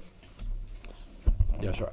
Yes, I was reading the article on the 455,000 that are being removed. It says that 255,000 of those were identified by Eric. The others were not, I'm assuming, identified by Eric. My question is, how are those, or where did those decisions of those voters not qualifying come from if it didn't come from Eric? So there are two processes in law whereby there are two additional processes in law whereby somebody can get to inactive status, and those are return to mail. And so the registrar sends a precinct card or something out to the voter, and it comes back undeliverable. So it's a bad address. And then the other one is no contact, which says that in odd years we send a mailer out to anybody that has been not had contact in 5 calendar years. And then if they don't respond to that notice, they go to inactive status. And so those are processes that have been in law and that we continue to do now. This number that was removed is about 5%, it says, of the total registered voters is 5%. Is that Is that a number that you would expect, or is it normal? AJC said it's the largest, but of course everything is relative. I want to say in 2021 and 2022, we were right around the 175,000 to 190,000 range. And so it is larger than that, but given the amount of list maintenance that we've been doing the past 4 or 5 years, it's what we expected. Okay. Okay, thank you. Appreciate it. Last question, number 5. Do you have a question? Who's number 5? He's waving. Good deal. All right, I don't see any other questions. Thank you all for being here. Appreciate it. All right, now we've got a lot of testimony here. Did you have?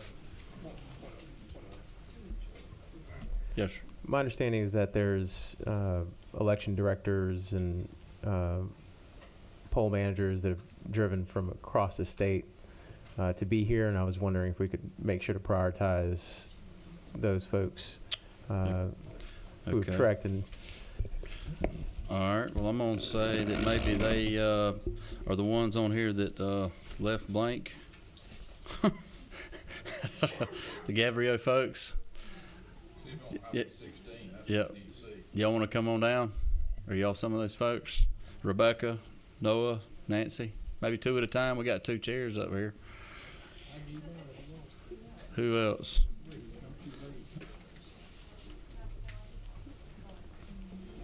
Tony? Yep. Yeah, and we've got it's 6:30 right now. I'll tell you what I'm gonna do. We're gonna go an hour, and we'll take you guys, and then maybe the folks that are in support, and maybe they'll convince some of you that are opposed, and we'll split that time up. And if there's extra time, then we'll address it when we get to that point. But if that sounds good with the committee.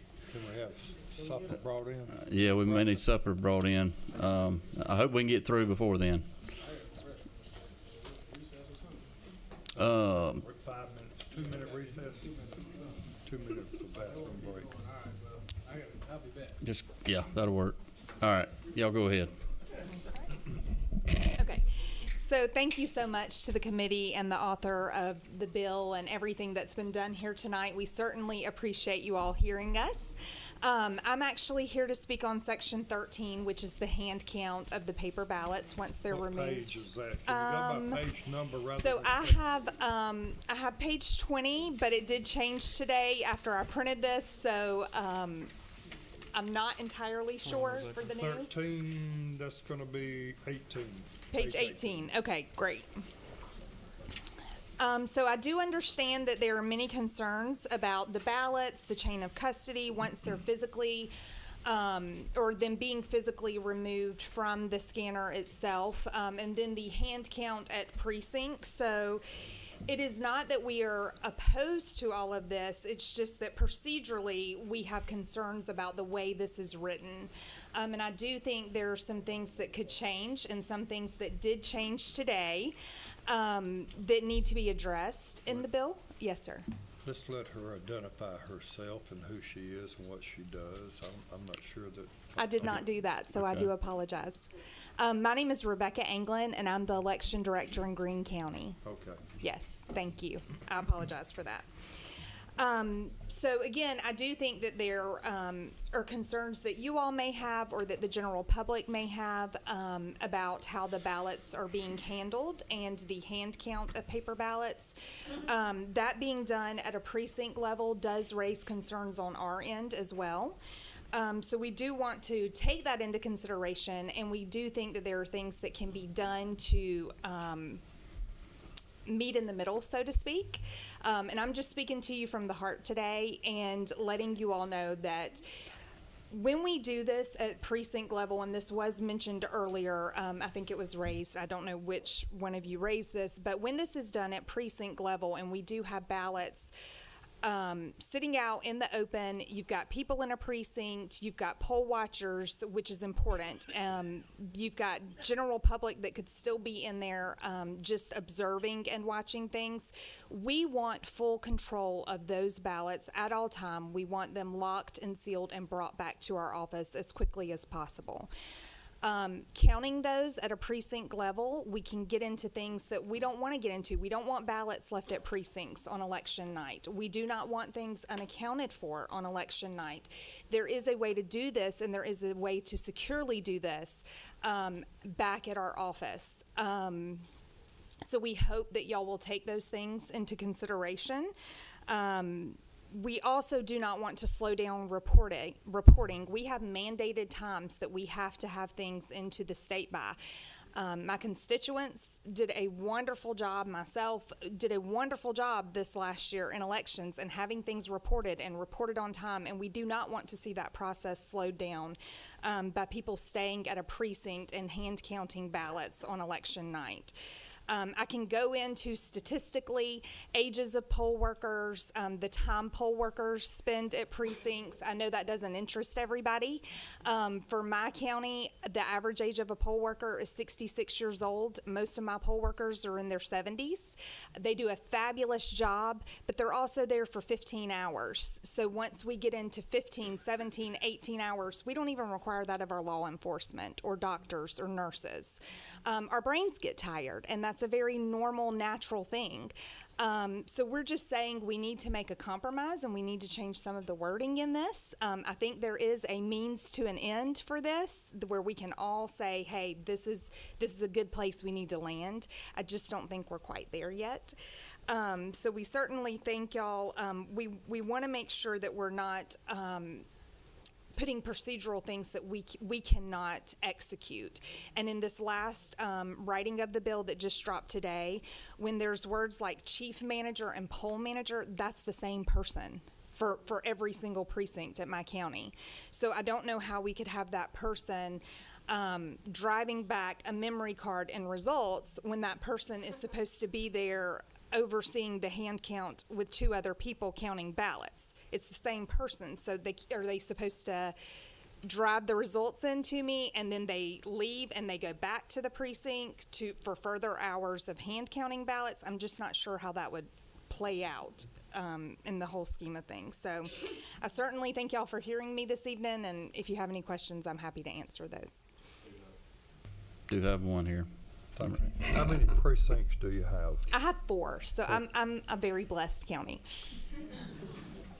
4 precincts, and that's my concern too. How many people do you normally have working your polls? So I just conducted a SPLOST election, and we had the minimal workers, so I only had 4 workers. So when you're looking at smaller elections like that, I'm working with a bare bones staff, so if they were still having to be in compliance with this, I would have 1 worker left at a precinct by themselves, which I personally am not comfortable with for safety reasons. Exactly. Thank you. All right. Thank you. Next speaker. My name is Tony Adams. I'm the election supervisor in Heard County. We have about 9,000 registered voters. I'd just like to echo everything that Rebecca said, and I would like to add that we have had situations like this come up in the past where this was a suggestion, and by and large, every poll worker I have has told me they will resign if this is implemented. And that is not a threat. You do not take 78-year-old ladies' threats lightly.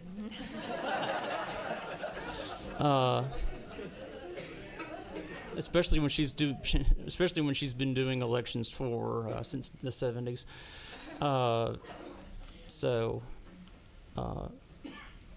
We would also like to say that we're not against accounting for the ballots, but we would like to do that in a pre-certification style of manner to make sure that the ballots have been accounted for pre-certification, which we can do in our offices in a controlled environment with observers. Every precinct is not in a clean room. Precincts are in fire stations. Precincts are in church fellowship halls. Precincts are in concrete buildings with bare walls and barely air conditioning and heat. Ballots can get lost. Ballots can get misplaced. and we do not want ballots flying around a precinct. So please bear this in mind when we're discussing this rule. Allow us to count them in the way that we see fit pre-certification so that the ballots are not in jeopardy. Thank you. All right, I don't see any questions. Thank you. Got two more with Gabrielle.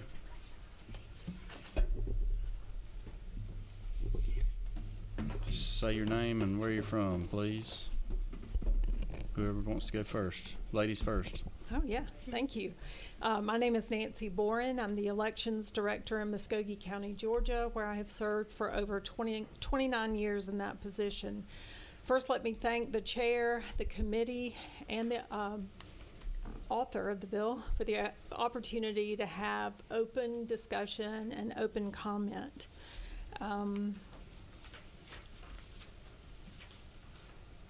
As Gabrielle, we have been assigned sections. My section is section 6, beginning on page 11, I believe, in the newest version, if I have the newest version.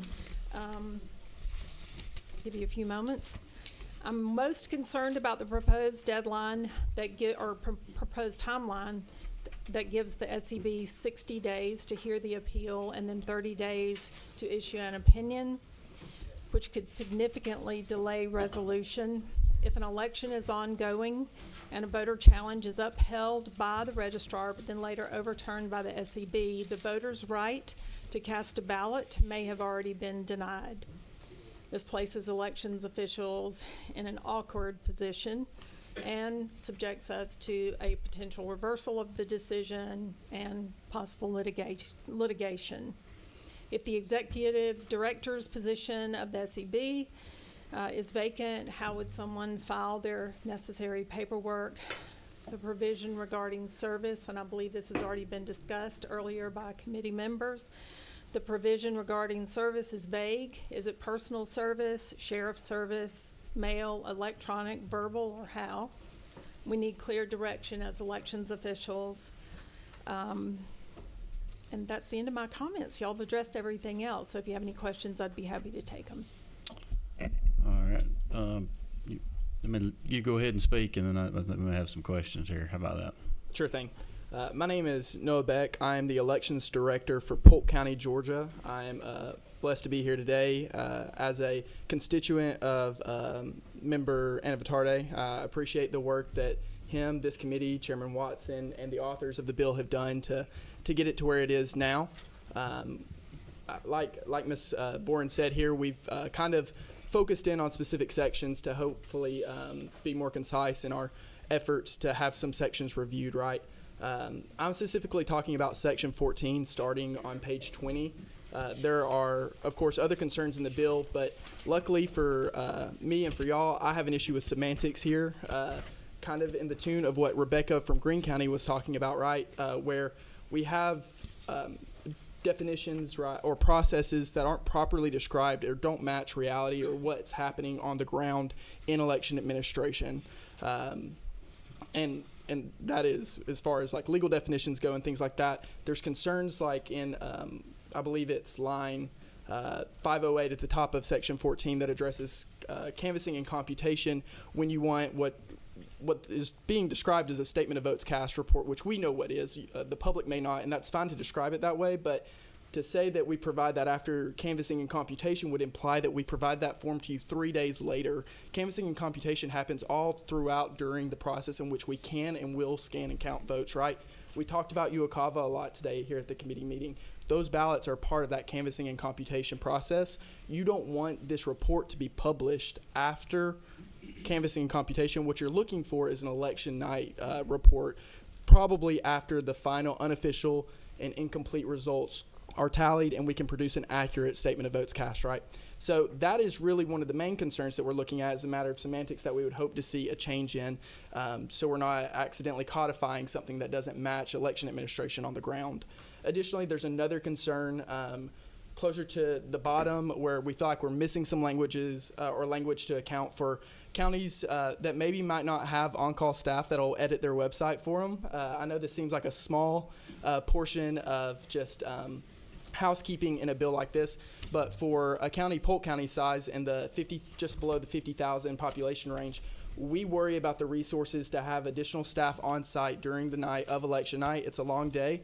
Our PIO, our public information officer, is hopefully compensated well, and having her there in the building cost the citizens of Polk County money. It costs them tax dollars. And so we're concerned that there's not language in there for counties that have a website maybe, but don't have access to edit it with the staff that's necessary to conduct election night, right?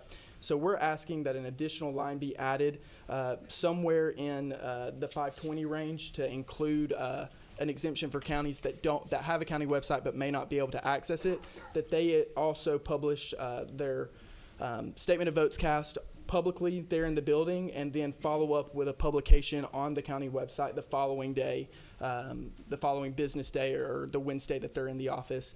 These are, to us, common sense solutions to semantics in the bill. I'm happy to answer questions about other sections of the bill I'm familiar with, or election administration in general as it's regarded to 397. But I do thank y'all for taking the time to hear Gavrio and work with us. We appreciate the work that y'all do for elections, and we want to be a part of this process, and we appreciate the opportunity to be here today. All right, got one question. Number 5. Thank you, Mr. Chairman. I'd like to know, Mr. Chairman, I had to eat Oreos and drink Coke since you didn't have food or snacks for us. To the gentlewoman, what county are you from? Muskogee County. Muskogee County. And how far is that from Atlanta? I'm familiar where it is. It's 2 hours from Atlanta. 2 hours from Atlanta. Yeah. I appreciate you raising the issue about Section 6, and to just further highlight, when you talk about the perfection of service, and that would be by certified mail, would that be signed for? Would that be FedEx? Would that be sheriff deputy delivering it to your house? What would that type of service look like if you wanted to ensure that someone received it? Because if it is going to be an official legal proceeding, service has to be perfected, meaning that you have to be served in person, usually a sheriff deputy or someone certified to make that service occur. Would that be your interpretation of how you read that to be, that it would be some sort of service to be perfected? Yes, it would have to be some sort of service, whether that's certified mail, as you said, sheriff's deputy. It needs to be codified for us. Not just the post office, right? Right. Because I saw they had a mail truck up here one time, and all the mail was on the side of the road one time up here. So if that was coming from Atlanta, it would have never made it to Savannah. Would you not agree? Well, yeah, it hardly made it to Columbus. That's what I'm saying. And Columbus doesn't have a post office either. Ours goes to Macon, where it's then turned around and brought back. At least it's still in Georgia. That's right. Senator, hey, can you go get a couple more Cokes and some Oreos? Number 2. Thank you, Mr. Chairman. To my friend from Savannah, we don't eat. If you notice, the house is not working, and we're still here almost at 7 o'clock at night. So we can eat tomorrow. We've already eaten today. No, I just want to thank you publicly just for all the work I know you do in Polk County. I know you've been very transparent with our citizens.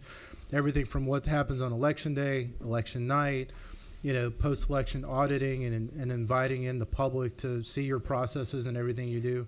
So I just want to say thank you on behalf of, I know, our delegation and the constituents in our community. And also for always, you're at all these meetings, even when I don't even know you're here. You're like hiding in the back and, trying to, give us, good information or at least criticism in terms of how to, do these things better. I mean, none of this stuff's perfect, but just want to publicly say thank you. All right. Number 8. Thank you. I agree with you there, Senator. But my remarks for Ms. Boren, y'all were not in here when she introduced herself and how many years. Would you state again? 29 years. 29 years in elections. When I went in and when I started, I think she was 12. That's right. Smart man. Yeah. Thank you. But and how do you feel about drop boxes? So we have one drop box in Muskogee County, and it is video surveilled 24/7, and that footage is maintained by our sheriff's office. It's an arrangement we made with them. There are cameras. There are 5 cameras trained on the ballot collection drop box, and that footage is kept by the sheriff's department. We never see it unless we need it. It was a pretty inexpensive move for us simply because we're in a building that already has cameras. And some senator said something about doing away with drop boxes one time, and you lit him up, didn't you? Yes. Yeah. All right, I don't see. Well, you do Yeah. notice he. Thank you. I don't see any more questions. Thank y'all for what you do. Thank you for being here. All right, we got how much time we got? We got about okay. All right, Brad Carver, Georgia Republican Party. These are all folks in favor.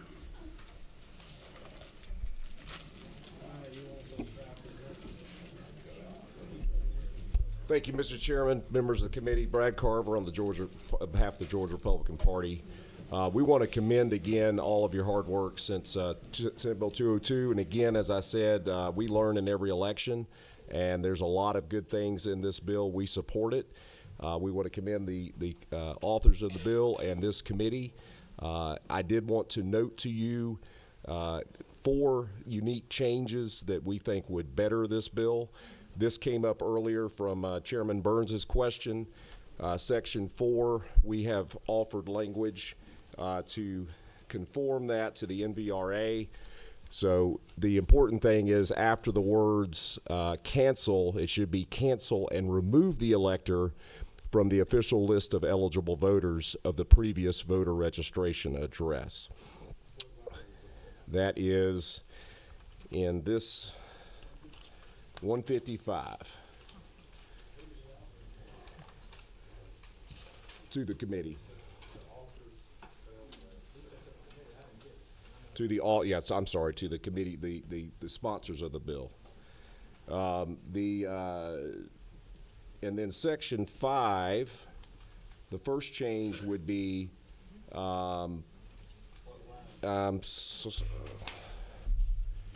so this would be on line of the current version, line 184, to add the sentence, the Secretary of State shall provide the list of electors on its website at no cost to the public within the limitations otherwise provided in this article, which will also make it available to the counties. The county shall make the list of electors in such county available for inspection at its offices, on its website, or both within the limitations otherwise provided in this article. I will note that you will hear testimony today from others here that the states of North Carolina and Florida provide this at no cost right now. And then the second change for section 5, this is at line 252.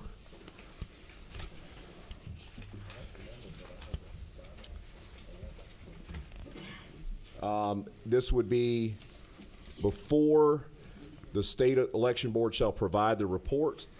We suggest adding the Secretary of State must provide at no cost to the state election board requested procedures and data used for list maintenance, accuracy, and efficiency, and that will help facilitate getting that information at the end of the year back to the General Assembly.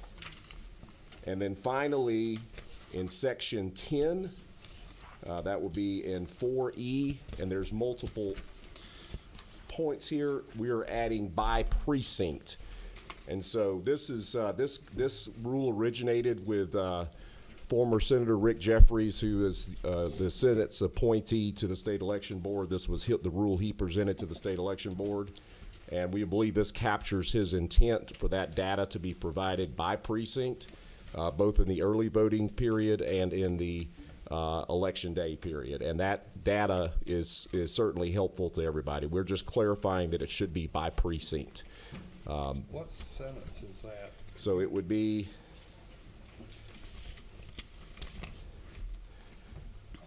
it's not later than 10 a.m. on each business day the number of persons by precinct to whom absentee ballots have been issued, the number of persons by precinct who have returned absentee ballots, the number of absentee ballots by precinct that have been rejected, and then there's 2 more instances. If you go down further in the paragraph, you see not later than 10 a.m. on each business day the number of persons by precinct who have voted at the advanced voting site in the county or municipality, and for each primary the number of nonpartisan ballots requested. Further down, once again, where it says not later than 10 a.m. on each business day, the number of persons by precinct who have voted provisional ballots. And again, this data can be sorted by precinct. We understand these votes are taking place at early voting locations, but when someone comes in to vote, they're still characterized as by precinct, and so that data makes things a lot more transparent. I did want to now quickly go to the State Election Board Appeal Authority. There was a lot of questions that came up, particularly from Senator Mallow. Let me stress that the situation you have now with challenges to appeals from decisions of county election boards, those go to Superior Court, and those are significant expenses. One of the great issues we have in the state is that we have voter challenges that are going on, and sometimes they are multiple. And what is by county, they're not being applied uniformly across the state. And so if you have an appellate authority in the state election board, you will have more consistent application to make sure that the laws are followed across the state by all 159 counties. And there's a lot of discussion around whether this would be, a new evidentiary hearing. It's an appeal. It's just as if you were having an appeal from a trial court. You've had the county election board make a decision, and we do think that it's important, as the bill sponsor said, that the state election board is staffed appropriately to do that, but they have money that's been proposed in the budget to add an attorney, 4 additional investigators, and an administrative clerk to their staff to take on this appeal. And it was also noted that they do have a backlog. That is true. They have over 500 cases, which again we think justifies why they need to have that additional funding. We think it's extremely important because again, this is an area where we have some significant shortfalls, despite the benefits we saw from the recent voter maintenance activities. We still have significant problems with the voter rolls. You have a number of people that are sitting in here in this audience that are quite familiar with this process across the state. And you all heard testimony during Senate Bill 221 last year. Very lengthy testimony. It was several hours. And during that process, you all heard about the situations we have seen across the state of Georgia. That same presentation was given to the Governmental Affairs Committee this year. And so this is a continuing issue. And so of all the things that we have suggested, we do think that this appellate authority in the state election board is a very good idea. I will say that a lot of things that happen in the state election board are conducted by Zoom. And certainly if it's a consideration of trying to get somebody to Atlanta, that is something that the state election board hearings are conducted routinely by Zoom. And so that is a way you can take care of somebody that had to come from Chatham County up to Atlanta. They wouldn't have to do that. They could do it via Zoom. But I know you have a lot of people on the agenda, Mr. Chairman, and so I will stop there. All right, one question. Yes, sir. Number 5. Thank you, Mr. Chairman. What's your county of residence? Where do you live? What county? I live in Fulton County. Mighty convenient. Thank you for that short question. I am from South Georgia, though, Senator. Yeah, hold on, Brad. Is it not true, Mr. Chairman, that Georgia is a large state? It's true. Largest state east of Mississippi. I Is think, it Mr. not Chairman. also true that Atlanta is the capital of this large state? Thank you, Mr. Chairman. Thank you. All right, Lucia Frazier, Jason Frazier. Chairman, can I ask a question? Yes. Parliamentary inquiry. All right. Isn't it true that Savannah was the capital of Georgia at one time? Senator, what'd you do? What'd you do? It was. What happened? Mr. Chairman, is it not true that Louisville in my district was also the capital of Georgia at one time? All right. All right, if y'all can be really quick, we got about 6 minutes left here for 4. Okay, my name is Lucia Frazier. I fully support everything that Mr. Carver just said, and with the changes as well. I thank thank you all for working on this and listening to us. I really felt heard with all the wonderful things that are in this bill. I want to just stress how important this is, because what it really does at a really, general level is it explains what oversight by citizens should look like. The basis of the Constitution, and that's our duty. So every citizen who cares about these having fair elections benefits from this bill. Everybody. I want to just add that freely accessible election results and data has always been the intent of the Constitution, and that's how we would provide oversight. So without that, we can't do our duty. And charging an exorbitant amount of money for such records is unfair to all citizens. So we would appreciate, we do appreciate seeing that taken care of in this bill. Some language maybe that would also help is including that the certified list of electors and the numbered list of voters, which is the main way to oversee an election, and having those freely accessible. I worked to get these passed as a rule through the SEB. It was finally agreed that it should be, come to you guys. So definitely appreciate looking into that with a little more detail for this bill. I do want to also add that it was not the SOS that recognized all these issues. It was citizens like me and my husband and friends that found all these issues starting about 4 years ago. So, and with free, not being paid. I just want to stress that because I do feel like we deserve a little bit of credit that we have been doing this for a while. And then just want to address a couple of things.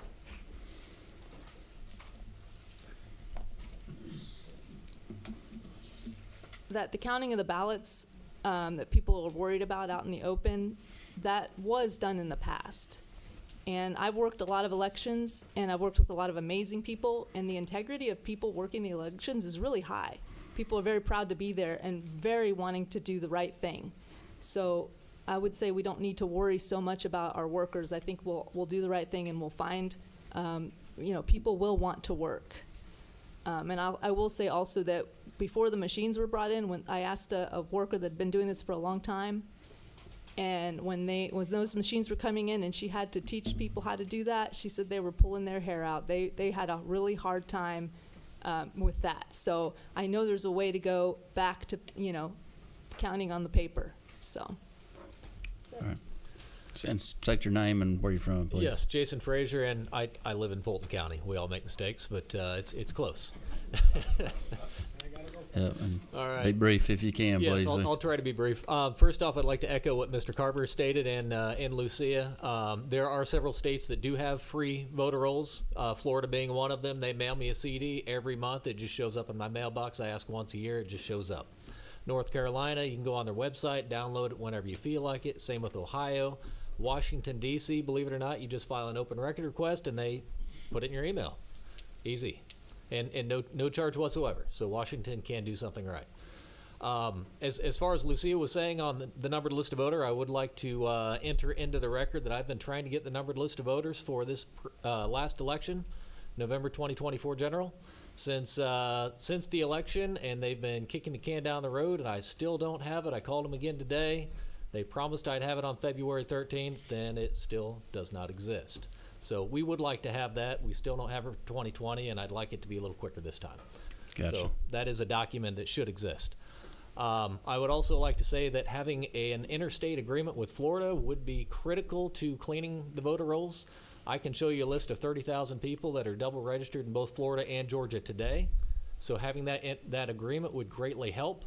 And as I testified in the Governmental Affairs Committee, there was one individual that filed an NCOA, change of address to Florida, registered to vote in Florida, had been voting in Florida, and when we want to talk about challenges, an individual did challenge that person in Fulton County, and they were denied because that person was listed as inactive. They were listed as inactive because they filed an NCOA, and they knew, Georgia knows they filed that. But because they're inactive, Fulton County will not hear a challenge for inactive. Well, the data now shows that that individual was given credit for voting in both Florida and Fulton County in the last election. So that's the risk we have by not maintaining this. I don't know if he did it or if somebody voted it for him. Either way, he was given credit for voting in 2 states. So, clean voter rolls eliminate that. And I wanted to ease some of your concern on challenges. If, as this bill is stating, we have a process to maintain the voter rolls properly, a lot of these challenges will go away. If we work with Florida, Florida's the #1 state to move to in the state of Georgia. If you clean that up, people won't be challenging them because they'll be removed when they move out of state. So then, I can go to fishing or do something else with my life. So Gotcha. that would be beneficial. I've got some other comments that I'll skip those for now, but I did want to say we may not have the cleanest voter rolls, and I give you some examples like there's somebody listed in Chatham County with the name of unknown. I don't know how you do that, but that is a name currently on the list. There's missing Godfrey, missing Delgado. There are a lot of those, so it may be the cleanest in the country, but if that's the cleanest, we got some problems. And thousands of people double registered, so there's room for improvement. All right. One question. Hold on. Sure. Number 5. Thank you, Mr. Chairman. I just want to clarify for some of the folks that show up on the voter rolls that have to have the identity mask because of domestic violence protection orders.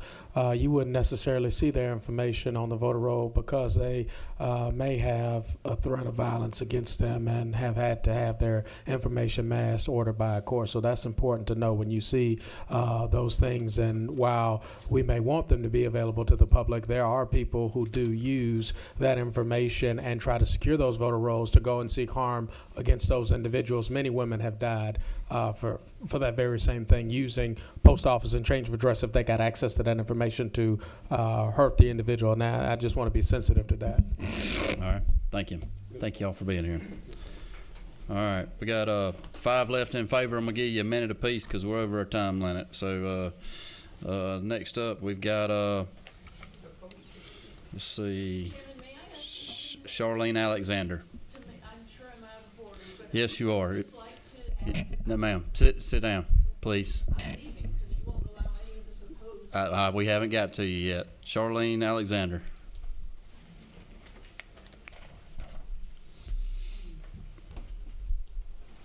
Thank you. Yes, ma'am. If you can keep it brief for a minute. Try. Okay. I'm Charlene Alexander. I live in Fayette County. And I'm here to support House Bill 397 and speak specifically to Section 13, the hand count reconciliation rule. You need to know, I think, for me to explain this, that I was licensed as a CPA in 1970 in Illinois. So my brain works like an auditor. And so I was always trained, it's in my DNA, that everything should have a double check. You need checks and balances. And actually, I am the author of the hand count reconciliation rule that went to the state election board. So I feel that I know this law pretty well. What you will see is that also I have been a poll watcher, I've been a poll worker, I've been an assistant poll manager. I also have personally participated in these hand counts at the precinct.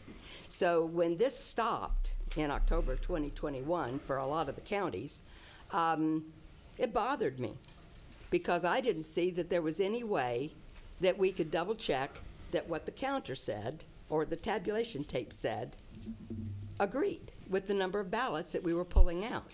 So currently what happens, at least in the precincts that I've worked at, is now we don't count anything. We take and we open the scanner and we pull all those ballots out and we stick them in a sealed container and they label them and sign them, etc. And it goes to the elections office. To my knowledge, those ballots are never touched until we hit a risk limiting audit. And even at that, it's limited. The Secretary of State says, how many precincts we pull, how many batches, etc. So you're not doing a full compilation or check on the number of results that we are turning in. So here's what's happening is, I want to answer for you. You asked about Y3. I'm the one that put that in. And that just goes back to an auditor's rule, if you will. The option or the opportunity for collusion is greatest with 2.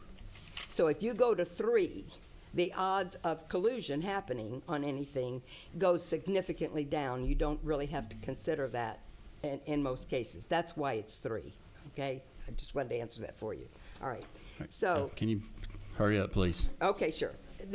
I see this, the hand count of ballots, we've done it. It didn't take that long. I even did a video, a mock video, and brought in 3 people totally unaccustomed to doing this. And we did a shot of video, a quick one, that said we could each individually count 758 pieces of paper in 26 minutes. I don't feel that that's a lot. And I'm 78 years old and I'm doing it, so y'all want to talk about old people, I think we can still do this. So I'd be happy to answer questions. I think you all know that HAVA requires this to happen in the precincts, not at the office. And so I'm also here to say I believe we need to be in compliance with HAVA. So All right. You want me to quit? I'll quit. Yep, please. Thank you. Thank you for being here. All right. No questions. Okay, thank you. Victoria Cruz, Stephen Arkshire, if y'all can both come on down to save time, and please, a minute.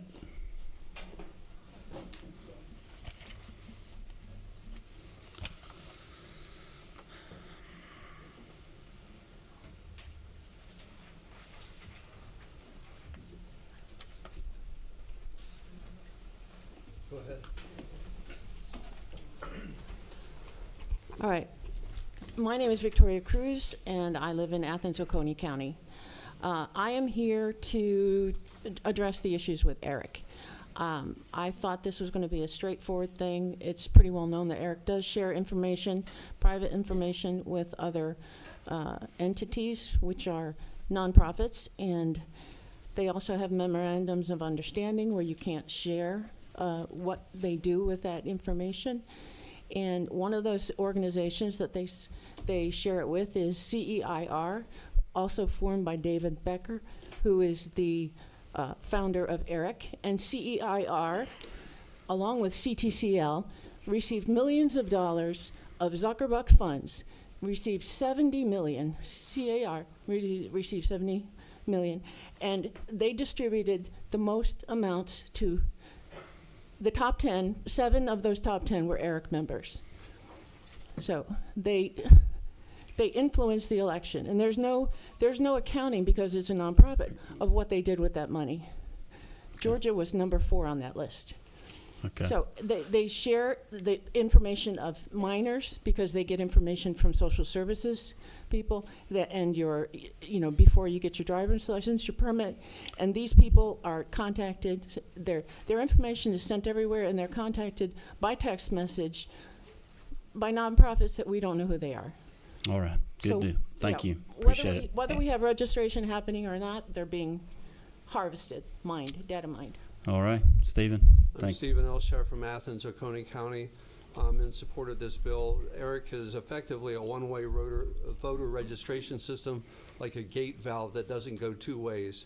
The clear purpose of it is to increase registrations while minimizing removal, despite the previous testimony from the SOS office. This enables, probably in my opinion, as well as the expert opinion of people, to invoke algorithmic control of the excess registrations. I think we should definitely get rid of ERIC. Thank you. Appreciate that. Holly and Garland Favorito. Can y'all come on? Holly left. Is Garland here? Yep. Can you be super quick, Garland? We've got to get to all those that are opposed. Okay. Well, we need to please sit down and give us your comments real quick. You're the last one. We need to let others speak. Yeah, it's going to be hard to comment if you're not looking at the handout, because I wanted to show you an actual ballot. I'm sorry, but Yeah. we're out of time. Yeah. I'm about to lose my committee. What I left with you was a ballot that actually it was accumulated incorrectly.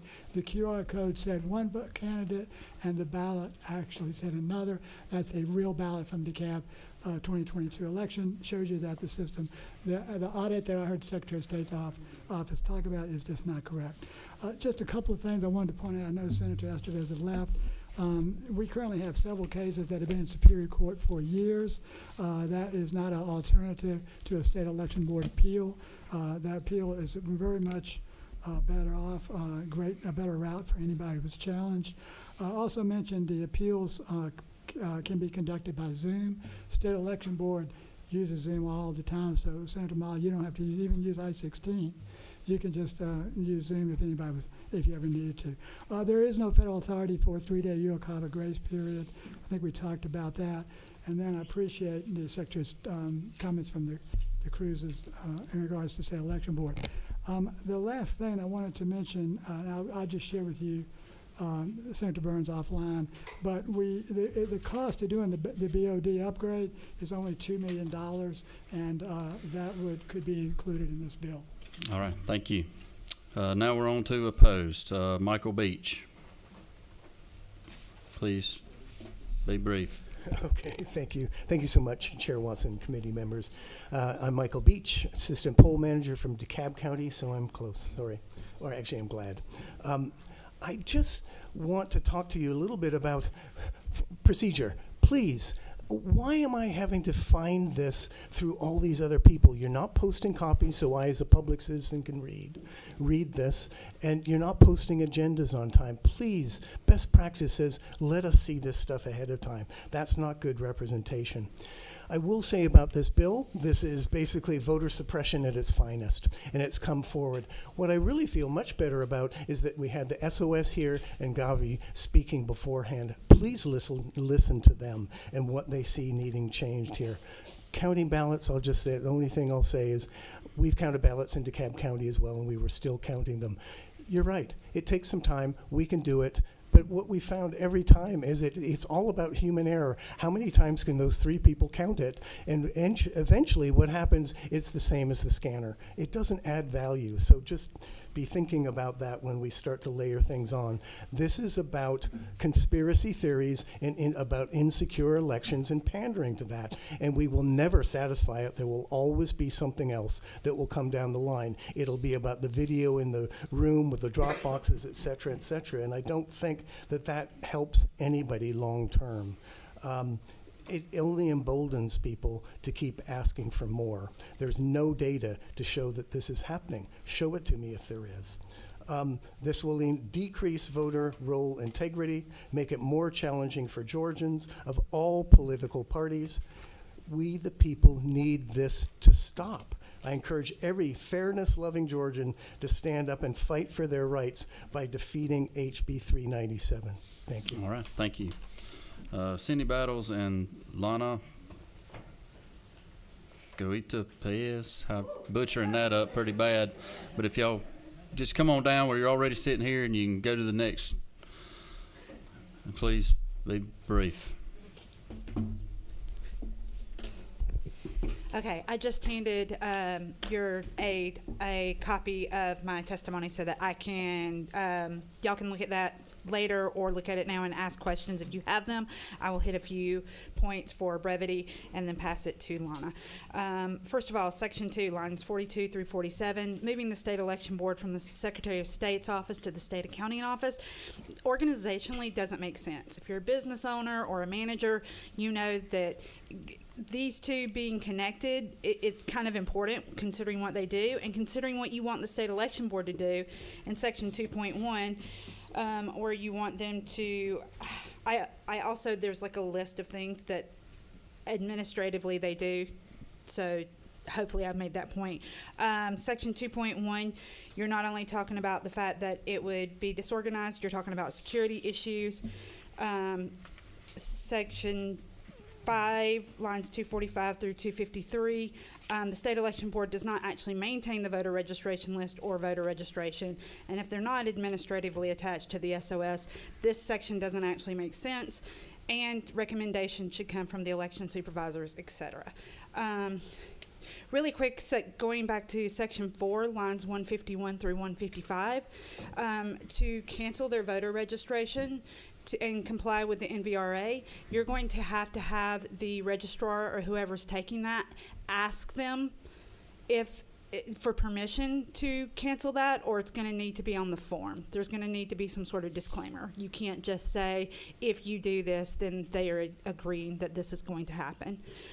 My biggest issues are with section 6, which I know we've all talked about.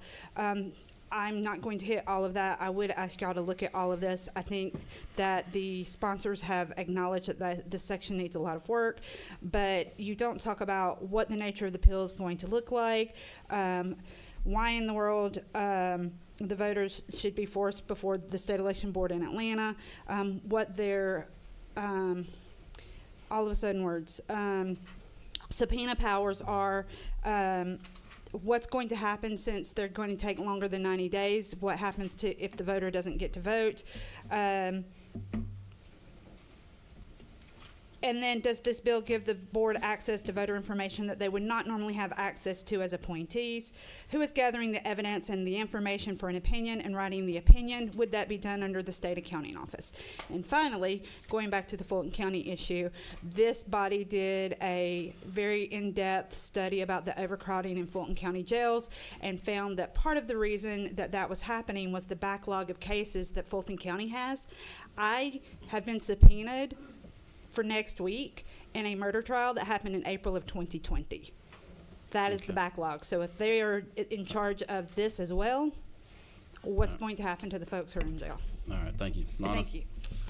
Hi everyone, my name is Lana Goitia-Paz. I'm the Senior Georgia Campaign Manager with All Voting is Local Action. I'm here to speak on the hand count provision in particular. Brought with me a stack of paper to represent, it's probably about 350 pages, to represent what you might pull out of a scanner on election night. Now, if I were to hand this stack of paper to 3 different folks who have been working a 14-hour day and young or old, it may take them a little while to come to the same conclusion about what number of ballots this is right here.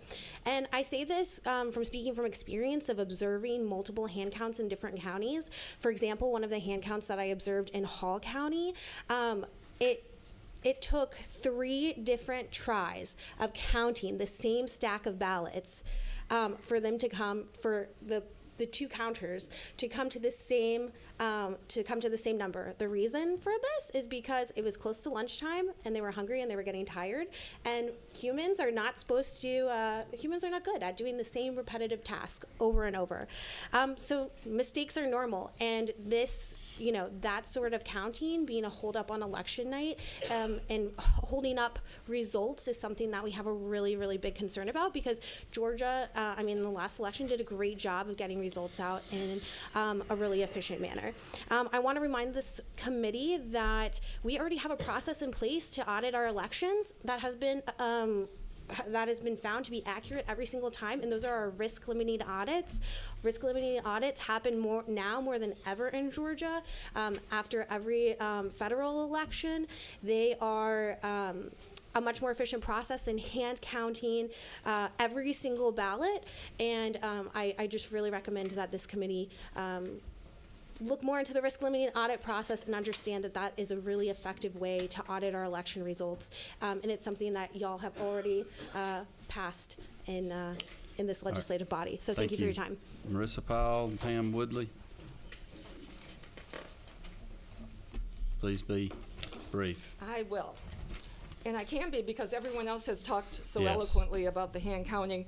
I just want to tell you that it's a useless regulation, and I can tell you what's really going to happen. I'm a poll worker. It will be treated as a joke, because 3 people can't count 1,500 pieces of paper and come up with the same number, So it will be treated as a joke. So I'm just telling you what's really going to happen. And on the drop boxes, which are very necessary for people who work 2 jobs, nights, whatever. I thought the whole reason we had all this stuff about drop boxes was the movie 2,000 Mules, which has been thoroughly discredited and withdrawn. It was complete junk. And Donald Trump hated mail-in ballots. Well, he likes them now. So can we have our drop boxes back? You know, they are important for some people. You know, perhaps you noticed that on November 6, 2024, the presidential results were accepted by a bunch of mature adults. There was not a mob storming the Capitol and smearing feces on the wall, trying to hang the vice president. There weren't all these ridiculous conspiracy theories about bamboo and ballots and so on. So can you guys get us back to that place in this state? All right, thank you. Hi, committee Okay. members. My testimony, according to wordcounter.net, will take like 1 minute and 53 seconds, so stick with me. Go, hurry, please. This bill does target Georgia's participation in ERIC. We've heard from the Secretary of State staff extensively on that, on the high costs and staff time. I would also ask you to consider the consequences outside of Georgia. If we remove ourselves from this database, the other 24 member states will also be impacted because they will then lose access to our data as well. So this is a decision that potentially reverberates a lot just beyond our borders. I also want to focus 397, among other provisions, proposes giving the state election board a wide range of new powers. To state it very plainly, that is not a good idea. Setting aside the structure of the SEB as an entity with explicitly partisan appointees, the current board charitably has struggled to meet its existing statutory limitations. It has a backlog more than 2 years of cases. And also, last year, it was the cause of at least 11 separate lawsuits due to decisions that ignored the advice of their own legal counsel, the Attorney General of the state. In every case where a decision has been made, they lost. The board has deviated significantly from their established norms, so much to the fact that the legislature has seen a need for Section 3, page 3 of this bill, which restrains the board from passing rules during the elections themselves.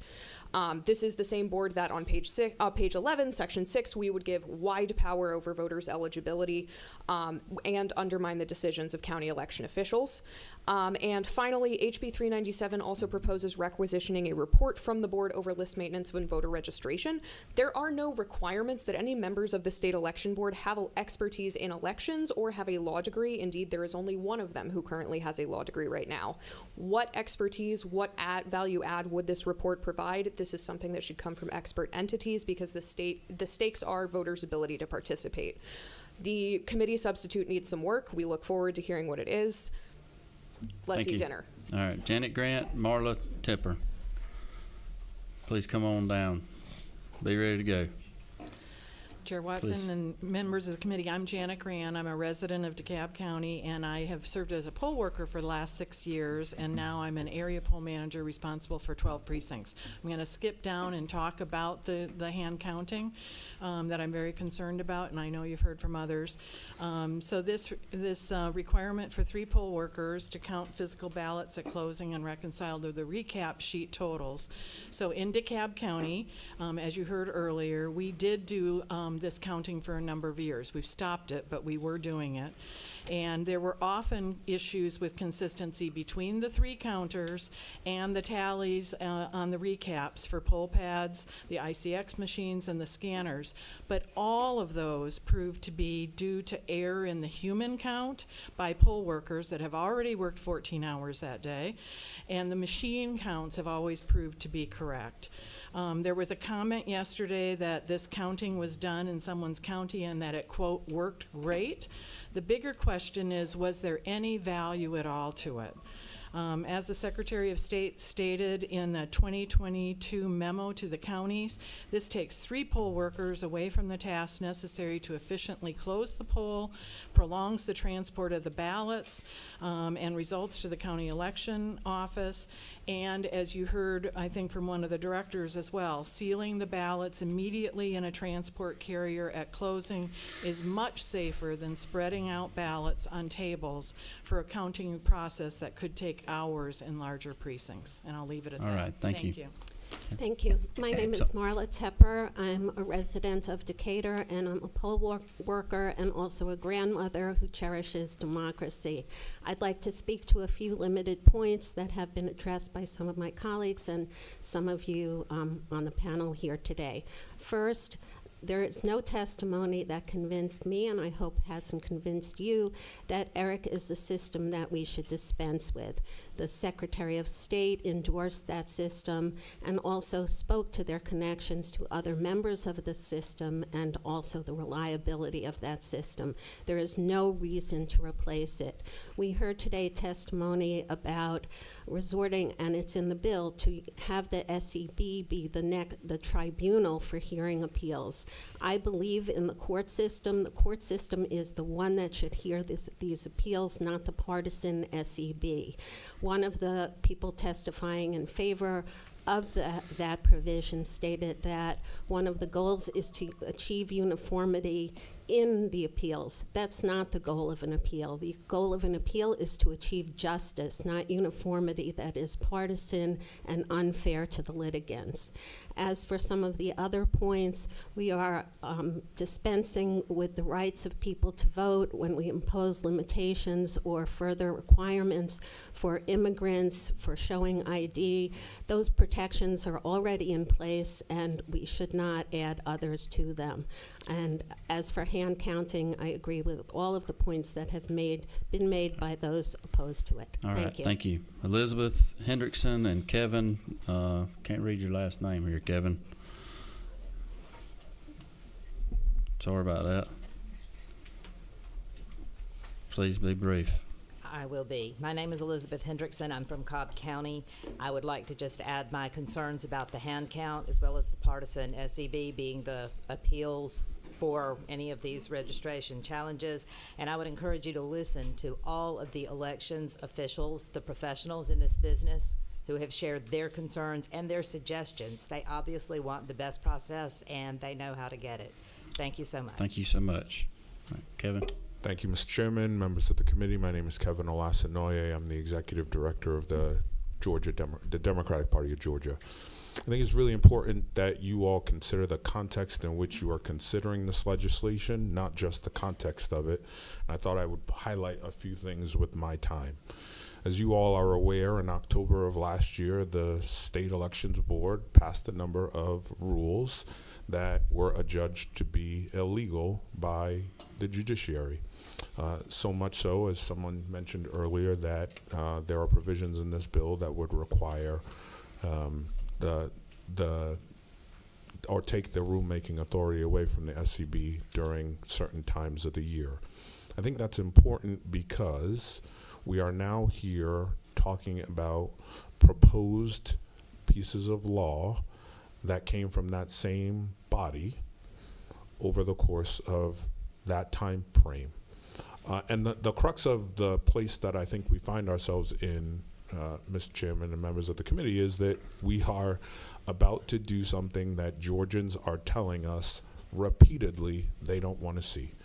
92% of the people who voted in the 2024 election said they had confidence in the outcome of that election. 98% of Republicans did that. You just heard from the Secretary of State's office that said that they had no problems with the issues that we saw in the 2020 and 2022 elections. And here we are in the dark of night about to add a whole bunch of new provisions into law, many of which were debated, had opportunities to be debated, and were not introduced until we just got here, right before the session ends, right before sine die. I wonder why that is. And I would just urge the members of this committee that you all ought to do what Georgians are telling us repeatedly, whether they're Republicans or Democrats or independents. You all ought to allow their voices at the ballot box to speak, rather than cram an omnibus Franken-style bill in at the end of the session, right before they have an opportunity to have their voices All right, heard. we got a question here. Go ahead. Number 13. Thank you, Mr. Chairman. Just a quick question. I appreciate the recognition that elections in 2024 went exceptionally well. Is that not true? I have no reason to object to the outcome of the election, as I'm sure many people did not have reasons to object to the outcomes of the Would election. you also acknowledge that you can credit that to SB 202, SB 221, and SB 189? Then how did it happen? Because the prior elections, you could not say that. Well, I appreciate your input. Thank you. I can only speak to the data that I cited. Well, we're just talking about this bill right now, so thank you for that. I'll get the next couple speakers up here. David Worley, Don Hackney.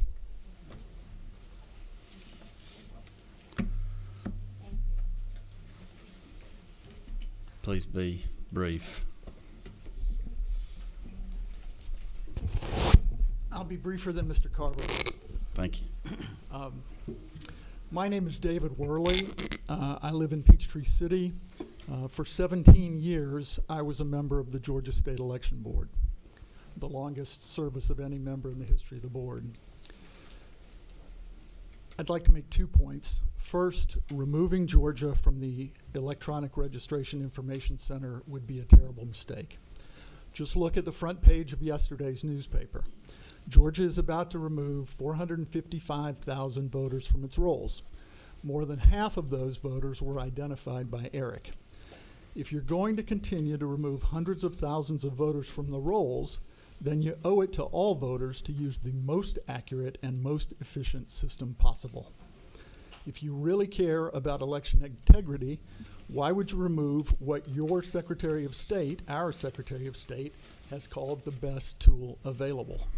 ERIC uses state-of-the-art data matching technology, safe data sharing, widely accepted information security standards. It's the right system.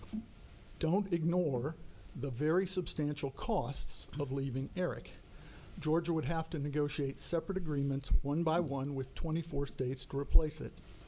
In my professional life, I litigated and managed some of the largest data breach class actions in history, including the largest data breach class action. The dangers of a data breach occurring through 24 separate state data sharing arrangements are exponentially greater than currently with ERIC. Taking Georgia out of ERIC says that we don't really care about election integrity or safeguarding voter data. Finally, on the state election board, I gained an enormous respect for Georgia's local election officials. Changing election rules in the middle of the game imposes enormous burdens on county boards of election, election superintendents, poll managers, and poll workers. That's why it is important to institute a moratorium on state election board rule changes prior to an election.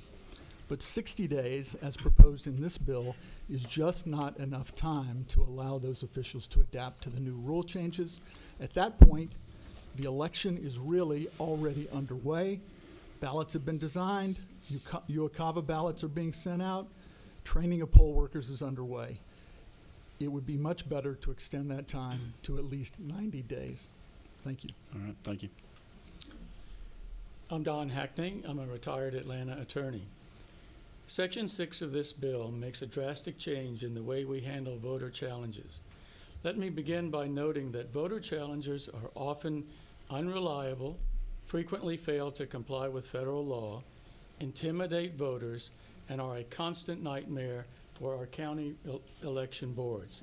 And they are unnecessary in the light of the Secretary of State's announcement just the other day that they are carrying out one of the largest voter purges in U.S. history. Under current law, appeals of county board rulings follow the expected and rational course to our state courts. HB 397 would strip away the court's authority and give it to the partisan state election board. The SEB, which has just 6 meetings scheduled for this year and now less than 6 employees, is completely ill-equipped to handle the avalanche of appeals that it will face under this law. The fact that election activists who have been bringing these massive challenges usually lose them should not be the reason to overturn our long-standing law. The challengers are losing their challenges because they submit data that is deemed unreliable, and they don't seem to accept that there are severe restrictions on challenges under the Federal National Voter Registration Act. But the principal objection to this provision is that the SEB is a non-elected, partisan-appointed board. In my humble opinion, and in the opinion of many others, members of the SEB have recently acted in a highly partisan manner. Justice demands that we let impartial, experienced judges continue to do what they do best. I urge you to delete Section 6. Thank you. All right, thank y'all. Michael Wakefield, Beth Ann Freelman. Hello, Please. thank you for having us. My name is Michael Wakefield. I live in Atlanta. I'm a retired attorney. I'd like to make 2 points, one on Section 5. Like the earlier witness, I haven't heard anything today that would even give any reasonable, rational reason for why we should leave the ERIC system when it is, and it's so useful for us in 24 states. And so why did these other states leave? The research, and I know it's online, but you can find articles written by respectable organizations that point out that Louisiana was the first one who left, and they left in response to an article found in the Gateway Pundit, something written online by somebody who had an agenda. And the other states followed suit. So what did these states do? They shot themselves in the foot and set themselves adrift without the benefit of ERIC, like other Republican states that have stayed in ERIC, and ERIC is bipartisan. We don't have to follow that path. We can stick to what the Secretary of State says is the best tool in the box. I can't believe we're getting ready to try to pass a bill that in the purpose it says we're going to force the Secretary of State to leave any organization whose purpose is to, quote, share and exchange information in order to improve the accuracy and efficiency of voter registration systems. Why would we do that? The other point I would like to make is in Section 6, just a quick response to an earlier comment saying that an appeal to the SEB is sort of no big deal. It's the way appeals are handled.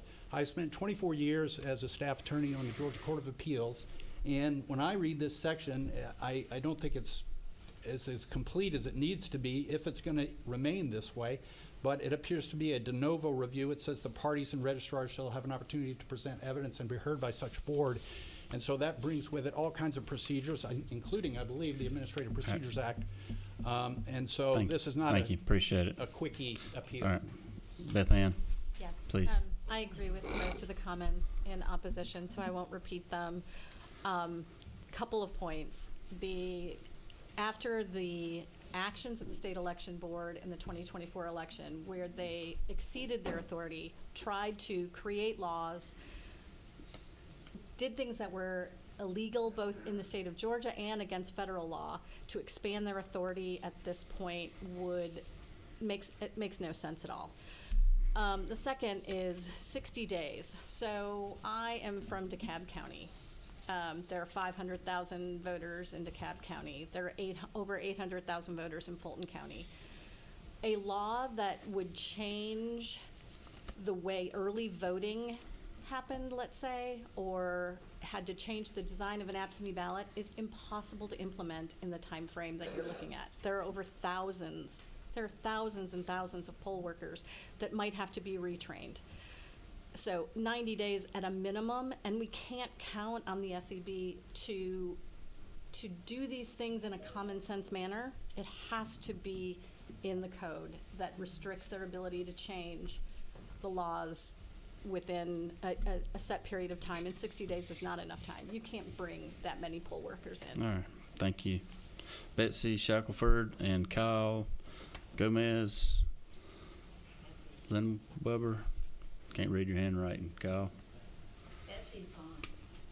Betsy's gone, okay. Kyle Rosario. Yes, come on down, please. If you got something new to add, please let us know. If not, just tell us you're opposed.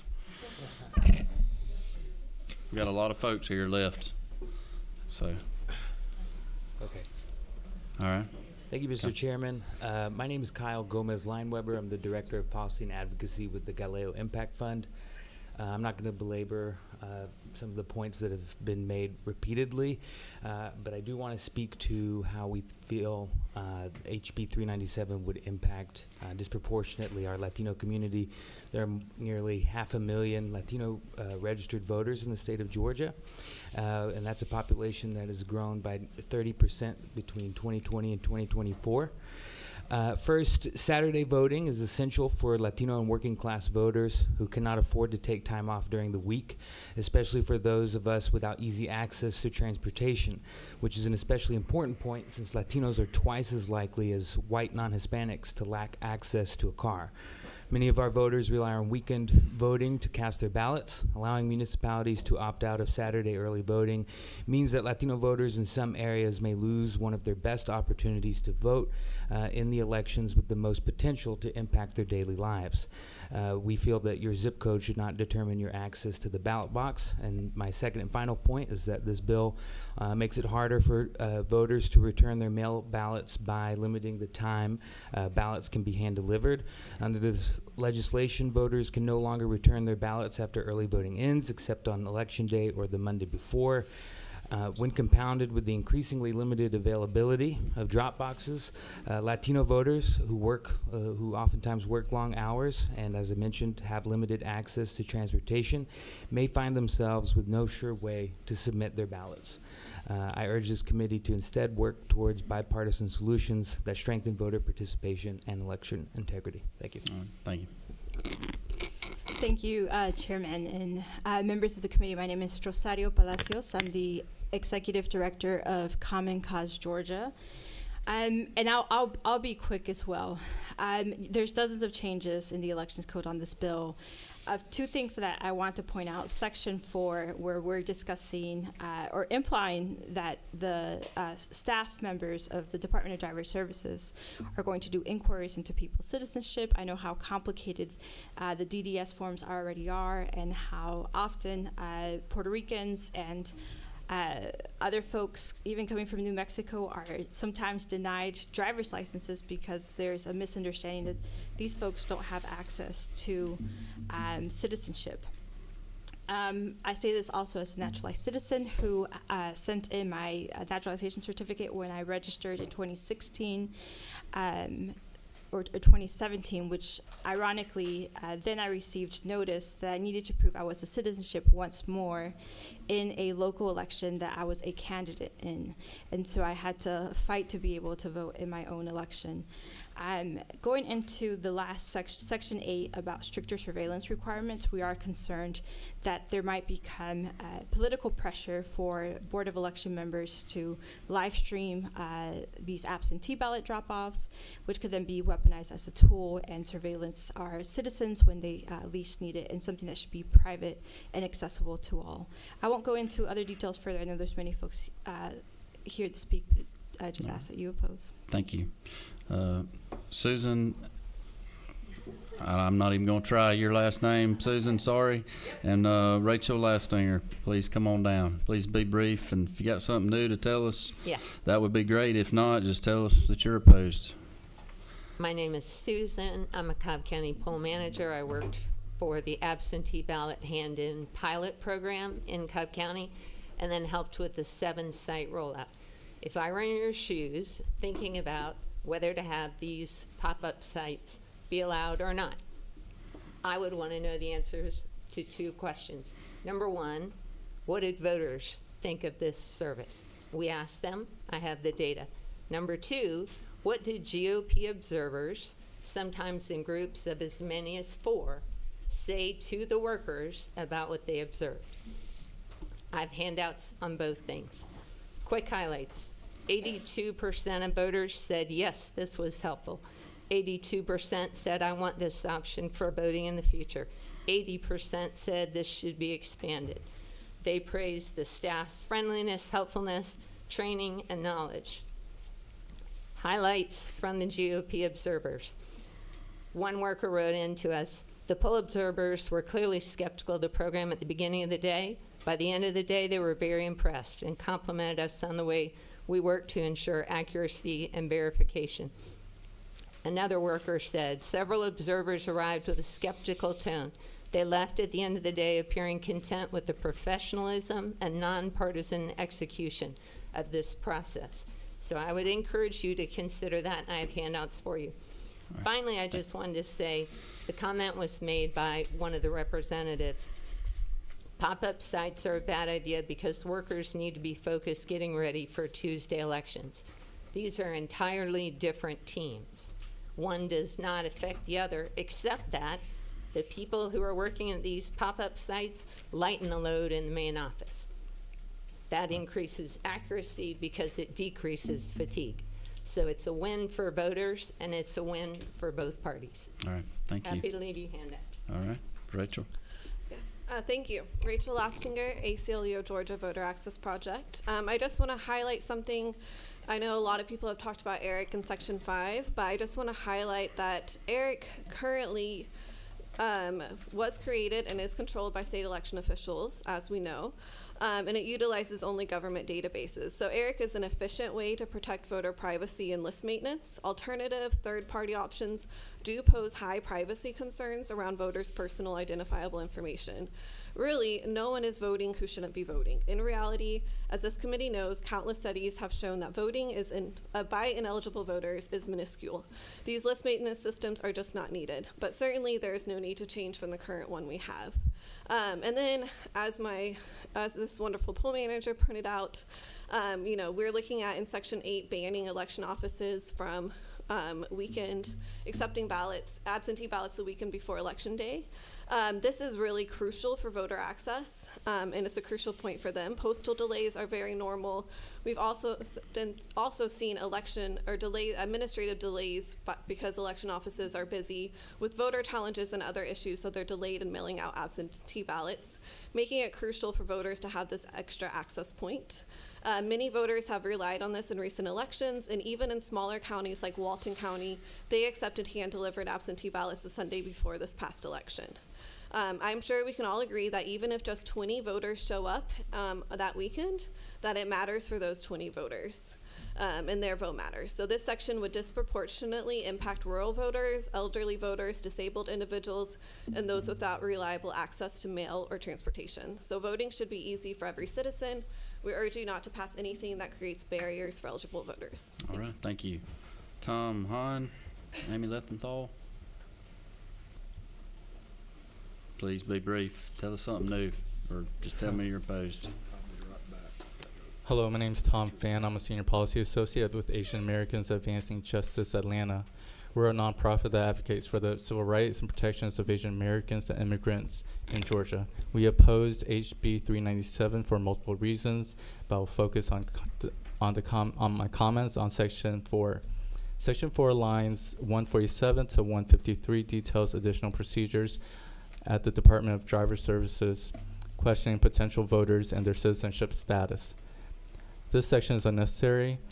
Federal law dictates that U.S. citizens can vote in federal elections, already dictates that citizens can vote in federal elections, and to register to vote, you must swear you're a citizen under penalty of criminal prosecution. Secretary of State has conducted multiple audits of voter rolls and found that non-citizen voting is a non-existent problem. The pervasive disinformation about non-citizen voting has led to intimidation and harassment.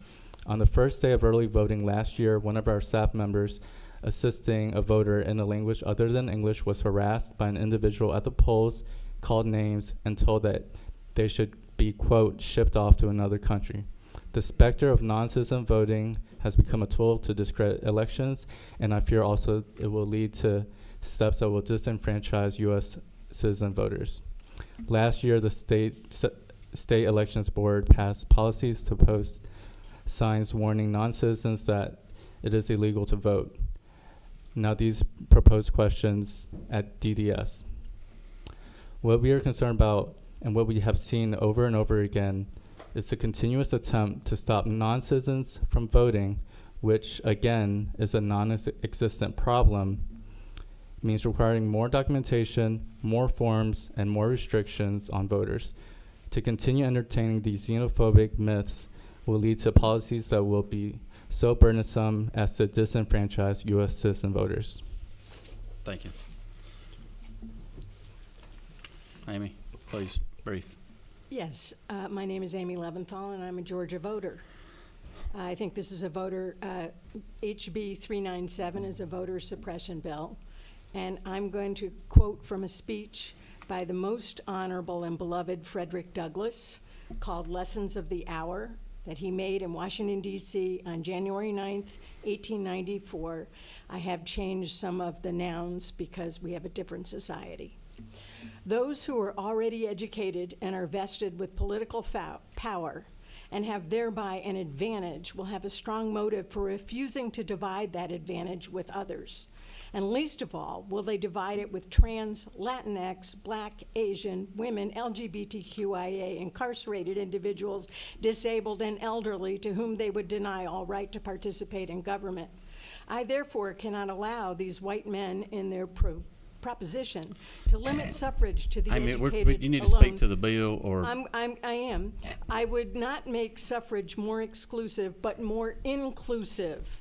And I would not have it embrace merely the elite, but would include the lowly. I would not only include the men, I would gladly include the women and trans, and make our government in reality as a name a government of the people and of the whole people.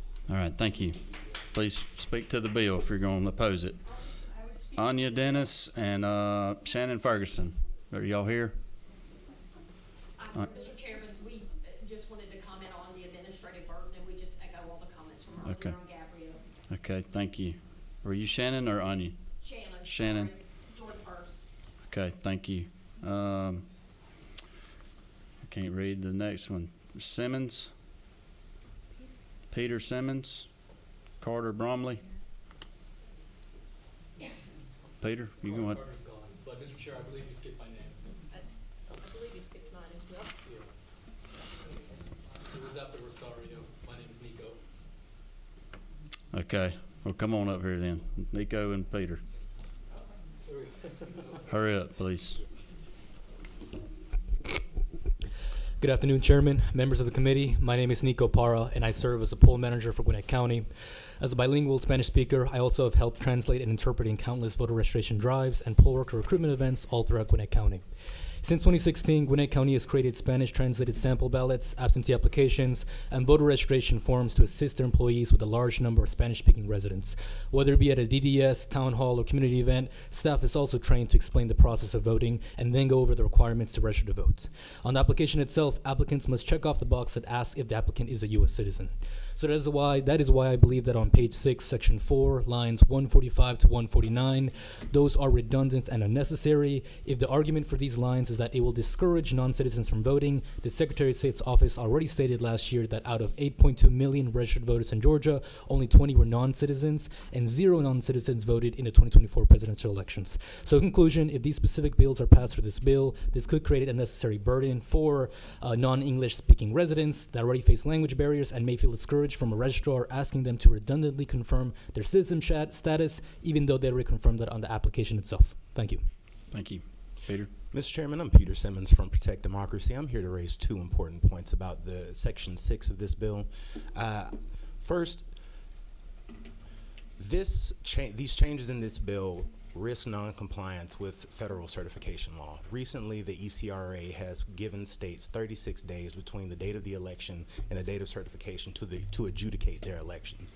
This bill gives up to 90 days to the state election board alone to adjudicate challenges, in addition to whatever time the Superior Court might need. This puts us in clear risk of violating the ECRA and gives the national media environment more reason to pick on Georgia. I think that it's important for us to consider these concerns while we're evaluating this bill. Secondly and finally, the SCB has a years-long caseload. If this burden is added additionally to what they already have to do, there's no guarantee that they'll be able to meet the statute's requirements. Potentially, exposing them to legal action. Beyond this, failing to meet these requirements could further exacerbate the polarization around the voter challenge process and reduce the public's confidence in our elections. I urge you to follow Senator Rick Williams' suggestion that we table this bill, well, not the tabling part, but that we form a study committee to make sure that these issues are deliberatively and intelligently and reasonably considered. Thank you so much. All right, thank you. Gail Lee, Juliet Hope. All right, thank you, Peter. I'm gonna work on your handwriting.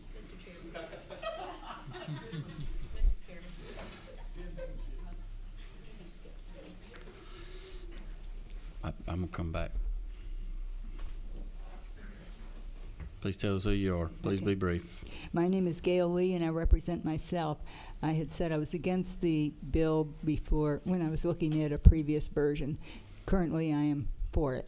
Okay, well, thank you. Well, that's all we need to know. Please stop. Oh, dear. I was going to add something that hadn't been covered. Okay, well, please be quick. Okay. A concern was expressed about what replaces ERIC.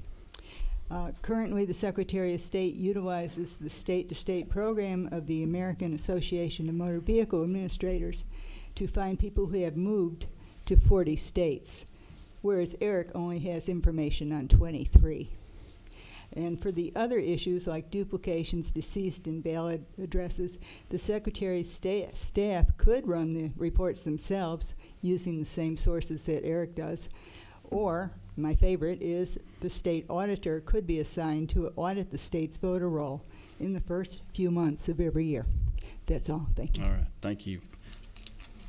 State your name and who you're with. I'm Juliette Hope. I'm a Georgia voter and a poll watcher, and I just wanted to register my objection to the bill as it stands. All right. I live in East Point, Georgia. East Point. All right. Joey McKinnon. And I've got two on here that didn't give me anything. I'll grab you and one more four that I forgot. So please be brief, Joey. Sure thing. Good evening. Thank you, Chair. My name is Joey McKinnon, representing Georgia Values Action. We're based out of Atlanta, and we oppose the HB 397 substitute. We supported one of the 2-page versions, but not the, I believe, what is now the 28-page version that is still being digested. We want to ensure there's transparency for busy working voters, especially given the many changes to elections from last year's session, and in light of safe and secure elections we just had last year. So much of what has already been said in opposition we see the same way, so I'll cut it short and add one thing. With yesterday's sweeping election integrity executive order from the White House, there's sure to be impacts to election administrators, poll workers, and voters. I think provisions from HB 397 should be deferred to a future session, as those impacts are more fully understood and that we don't have unintended consequences. Thank you. All right, thank you. Natalie and Chris Hayden. Thank you, Mr. Chairman. Natalie Crawford, founder and executive director of Georgia First. We're a policy think tank and advocacy organization, nonprofit. I want to thank each of you. I do believe you want to get this right, to the authors of the bill as well. Try hard not to repeat anything here. We would request that you all consider a study committee for ERIC. We have some research here that we want to share with you. And the rest of the points, Mr. Chairman, if it's okay with you, I will email out to the individual committee members. But I would like to note one thing that hasn't been said, and that is that the Heritage Foundation ranks Georgia number 2 overall for election integrity. We scored 22 out of 28 on accuracy of our voter rolls. So we just ask that you take time to study the issue more closely, especially where ERIC is concerned. And then want to register one point with regard to making the State Elections Board a mandatory stop in appealing voter registration challenges. The State Elections Board is not a judiciary body. We're dealing with folks' right to vote, and would ask that you all please delete that section from this bill. All right, thank you. Julie and Tamara, y'all are the last two. Oh, I'm sorry, after Hayden here. Chris, tell us where you're from, Chris, and are you for or against? I'm for it. Okay, thank you. So please vote for it. I'm a Fulton County resident. I support the comments made by many others in support of the bill. I've been a poll worker, a poll watcher. Last election, I witnessed problems as a poll worker there. Long hours, then maybe we need to break it up into shifts. The paper ballot process has been proven in Milton County, and they saved over $100,000. All right, thank you.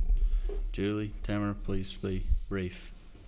I'm sorry I missed y'all with you're scattered amongst the others. Sorry.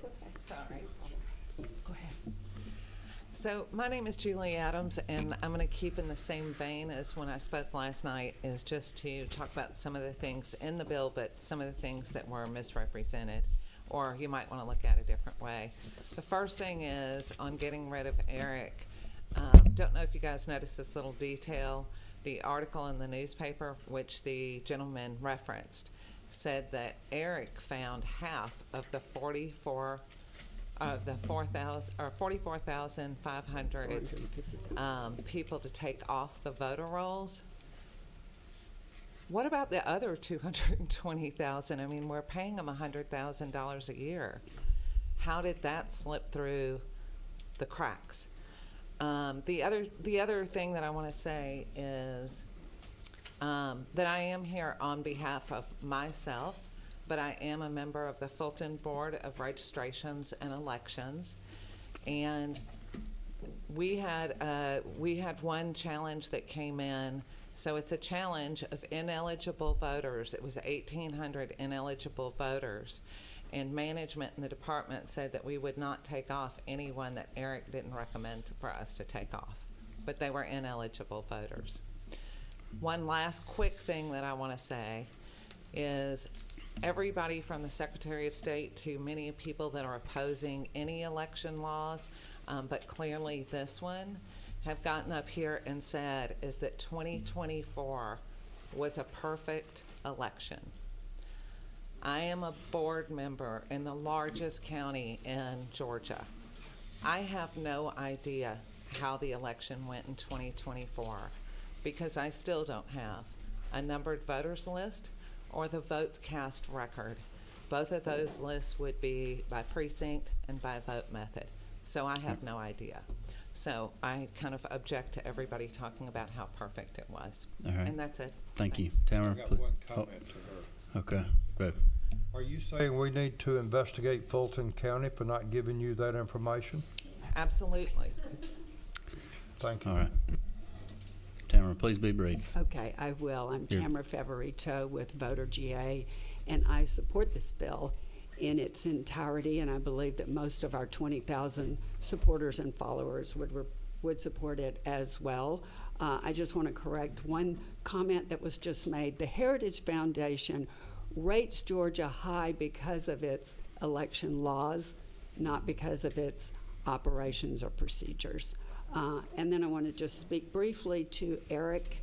The primary issue with Eric is they are giving away our PII without our consent. And then Eric actually outsources to yet another organization, CEER, the Center for Election Intervention and Research. And we believe that that violates the Federal Driver Privacy Protection Act. And also, it's just not effective. The EAC statistics show that non-ERIC states are more effective at removing transferees than ERIC states, 2.1% for ERIC states to 2.9% for non-ERIC voter registration removals. And as Gail Lee just mentioned, there are other sources to use, such as the American Association of Motor Vehicle Administration and Eagle AI, neither of which use PII. So, all right. Thank you. y'all. Appreciate it. All right, committee members, thank y'all for being here so much. And the public, thank y'all for being here and bearing with us. I don't know that I've ever had a 3-hour meeting before, but I guess there's a first time for everything. You committee members, I owe you some fresh squash or something, and the staff back there. So when we get fresh squash in, I'll hook you up. Thank y'all. We're adjourned.